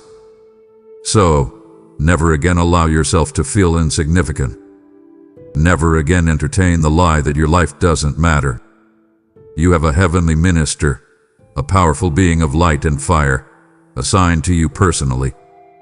The service they render to you is not because you are so good, but because I am so good, and because my love for you has elevated you to a position of incredible honor. So lift your head, straighten your back, walk like the air you are. You are deeply loved, profoundly valued, and constantly serve. This is your new reality. You move through your days and you think no one truly sees. And no one sees the private battles you fight within the quiet of your own heart. No one sees you choose patience when your every nerve is screaming in frustration. And no one sees you bite your tongue to keep from speaking a harsh word. No one knows the tears you cry late at night, praying for a loved one. No one sees the small, secret victories of faith, the moments you choose to trust me when everything in you wants to panic.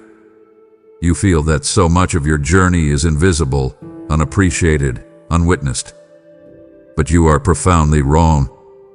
You have a constant audience of one, a witness who misses nothing. Your angel is a chronicler, a celestial historian, tasked with observing and recording your entire journey of faith. They have seen it all, my child. They were there in your darkest hour, when you thought you would break, and they watched in wonder as my strength rose up in you, and you took one more step. They have seen you at your weakest, and they have seen you operate in a power that is not your own. They have witnessed every act of kindness you have shown when no one else was looking. They have heard every whispered prayer of repentance. They have watched you stumble and fall, and more importantly, they have watched you get back up, dust yourself off, and turn your face back to me. Your life story, the one you sometimes dismiss as ordinary or filled with too many mistakes, is, from their perspective, an epic saga of redemption.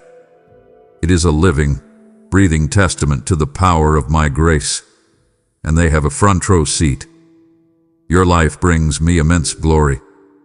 Not your perfection, but your perseverance. Not your flawless performance, but your faith in the face of your flaws. And your testimony will one day be celebrated in the halls of heaven. When the great story of my redemption is told, your personal chapter will be included. And who will be the primary witness to testify of your journey? Your guardian. They will speak of the battles you fought. They will testify of the faith you held. They will recount the moments you chose love over fear. Your seemingly small life is a source of wonder and praise in the spiritual realm. So, live with this awareness. Live knowing you are being watched, not with a critical eye of judgment, but with the loving, supportive gaze of a friend who is cheering you on. Let this knowledge inspire you to live a life worthy of the calling you have received.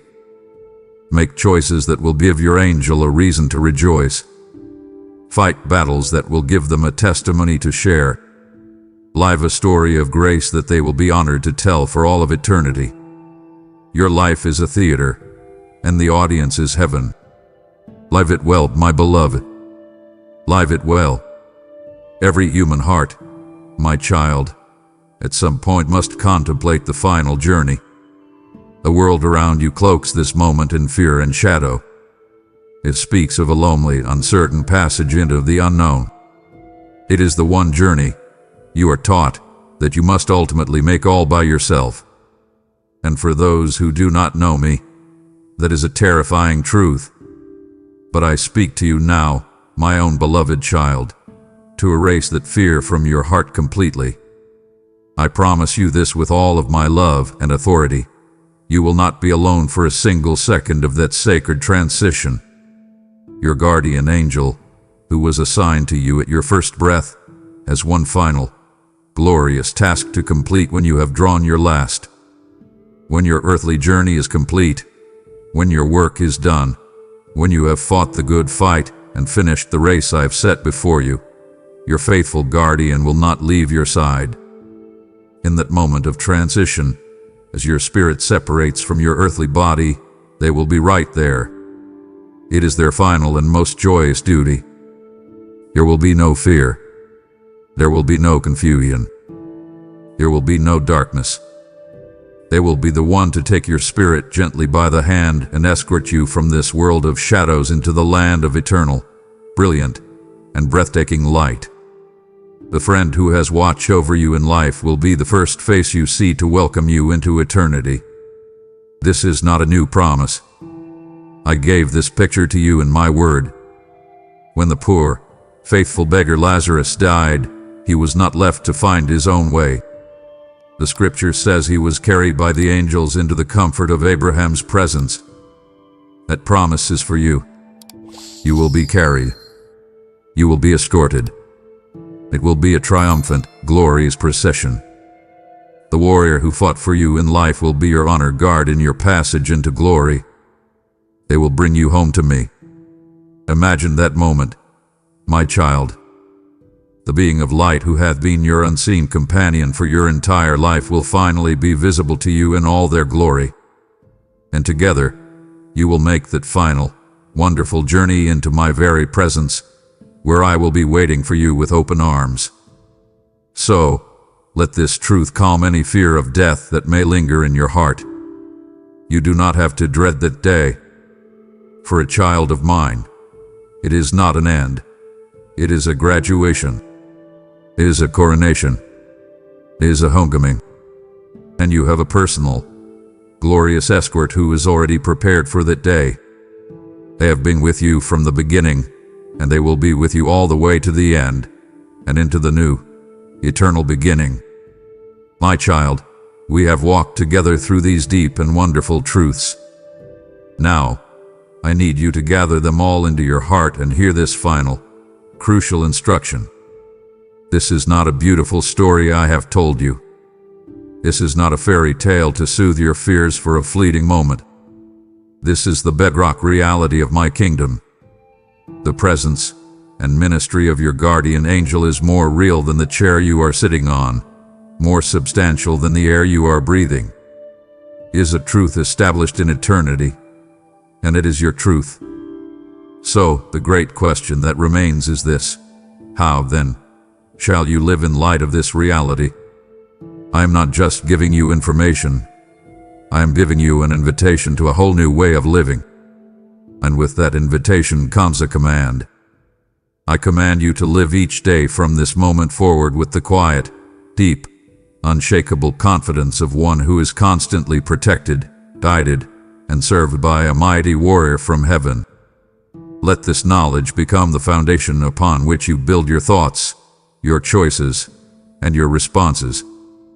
Let this truth be the weapon that finally and permanently banishes the spirits of fear and anxiety from your heart. They are illegal squatters in the territory of a child who is so powerfully guarded. When worry about your children tries to grip you, I want you to stop, take a breath, and say out loud, "My children are guarded by the angels of God." When fear about your finances begins to whisper, you will counter it with the truth. My God has commanded His angels to minister provision to me. When you feel alone and unseen, you will declare the reality: I am never alone. My guardian is with me right now. You must move this truth from your head to your heart, and from your heart to your mouth. Acknowledge this incredible gift with gratitude, not just today, but every day. Thank me for the angel you cannot see, and walk by faith in this promise, not by the fleeting evidence of your feelings or your circumstances. This is the key to it all, my beloved. This is the truth I wanted to anchor in your soul from the very beginning. The angel is not coming when you get good enough. The angel is not on the way when your crisis gets bad enough.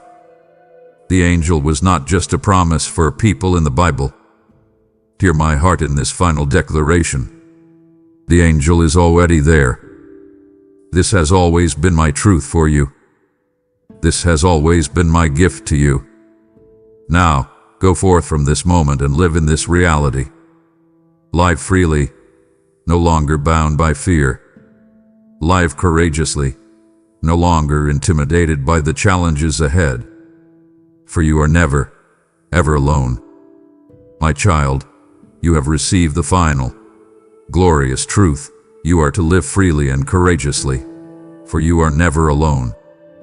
This reality is not just for you. It is a promise for the whole world. Your act of giving is the ultimate expression of this truth, a declaration that you believe it so much, you must help send it to another soul still trapped in fear. You have felt my call on your heart to be a part of this mission. This is it. Let your gift be the holy oil that keeps this light burning, a fire spreading from your screen to the darkest corners of the earth. My word commands you to go into all the world. Your gift is your resounding yes, sending my word where your feet cannot go. As you sow into this harvest of souls, I will open the heavens over you, pouring out a blessing of peace and favor you do not have room enough to contain. So act now in faith. Click Super Thanks, become a member, or use the PayPal link below. Partner with your King and watch my kingdom advance. My beloved, you have heard my heart for you. You have received this truth that you are never, ever alone. But a word that is only heard can be carried away by the worries of the day. I want this reality to become the very foundation upon which you stand, the lens through which you see every challenge and every blessing. So now, as a final act of faith in this sacred moment, I invite you to seal this understanding in your own spirit. Proclaim it, not for my benefit, for I have known this truth for you since before time began, but for yours. Let your own eyes see the words you write. Let your own hands type out the declaration. Let this be a memorial stone, a point in time that you can look back on, a moment where you consciously and willfully agreed with heaven's reality for your life. Your declaration is a powerful weapon against doubt and a beautiful fragrance of faith. Therefore, I ask you now, go to the space for comments below this message and declare with the boldness of a cherished heir the truth we have established together. Let it be a banner of faith for all to see, joining a chorus of believers who are choosing to walk not by sight, but by the reality of my promise. Simply write these 5 powerful words. The angel is already there. As you type them, feel the truth of it anchoring in your soul. Feel the confidence of the guarded rise within you. I will see your declaration. Your angel will witness your faith, and all of heaven will rejoice. Now go and live in this beautiful, powerful truth. Amen. If you believe in me, your Heavenly Father, then like this video and leave a heartfelt amen in the comments. If you want to stay closer to me, then subscribe to this channel.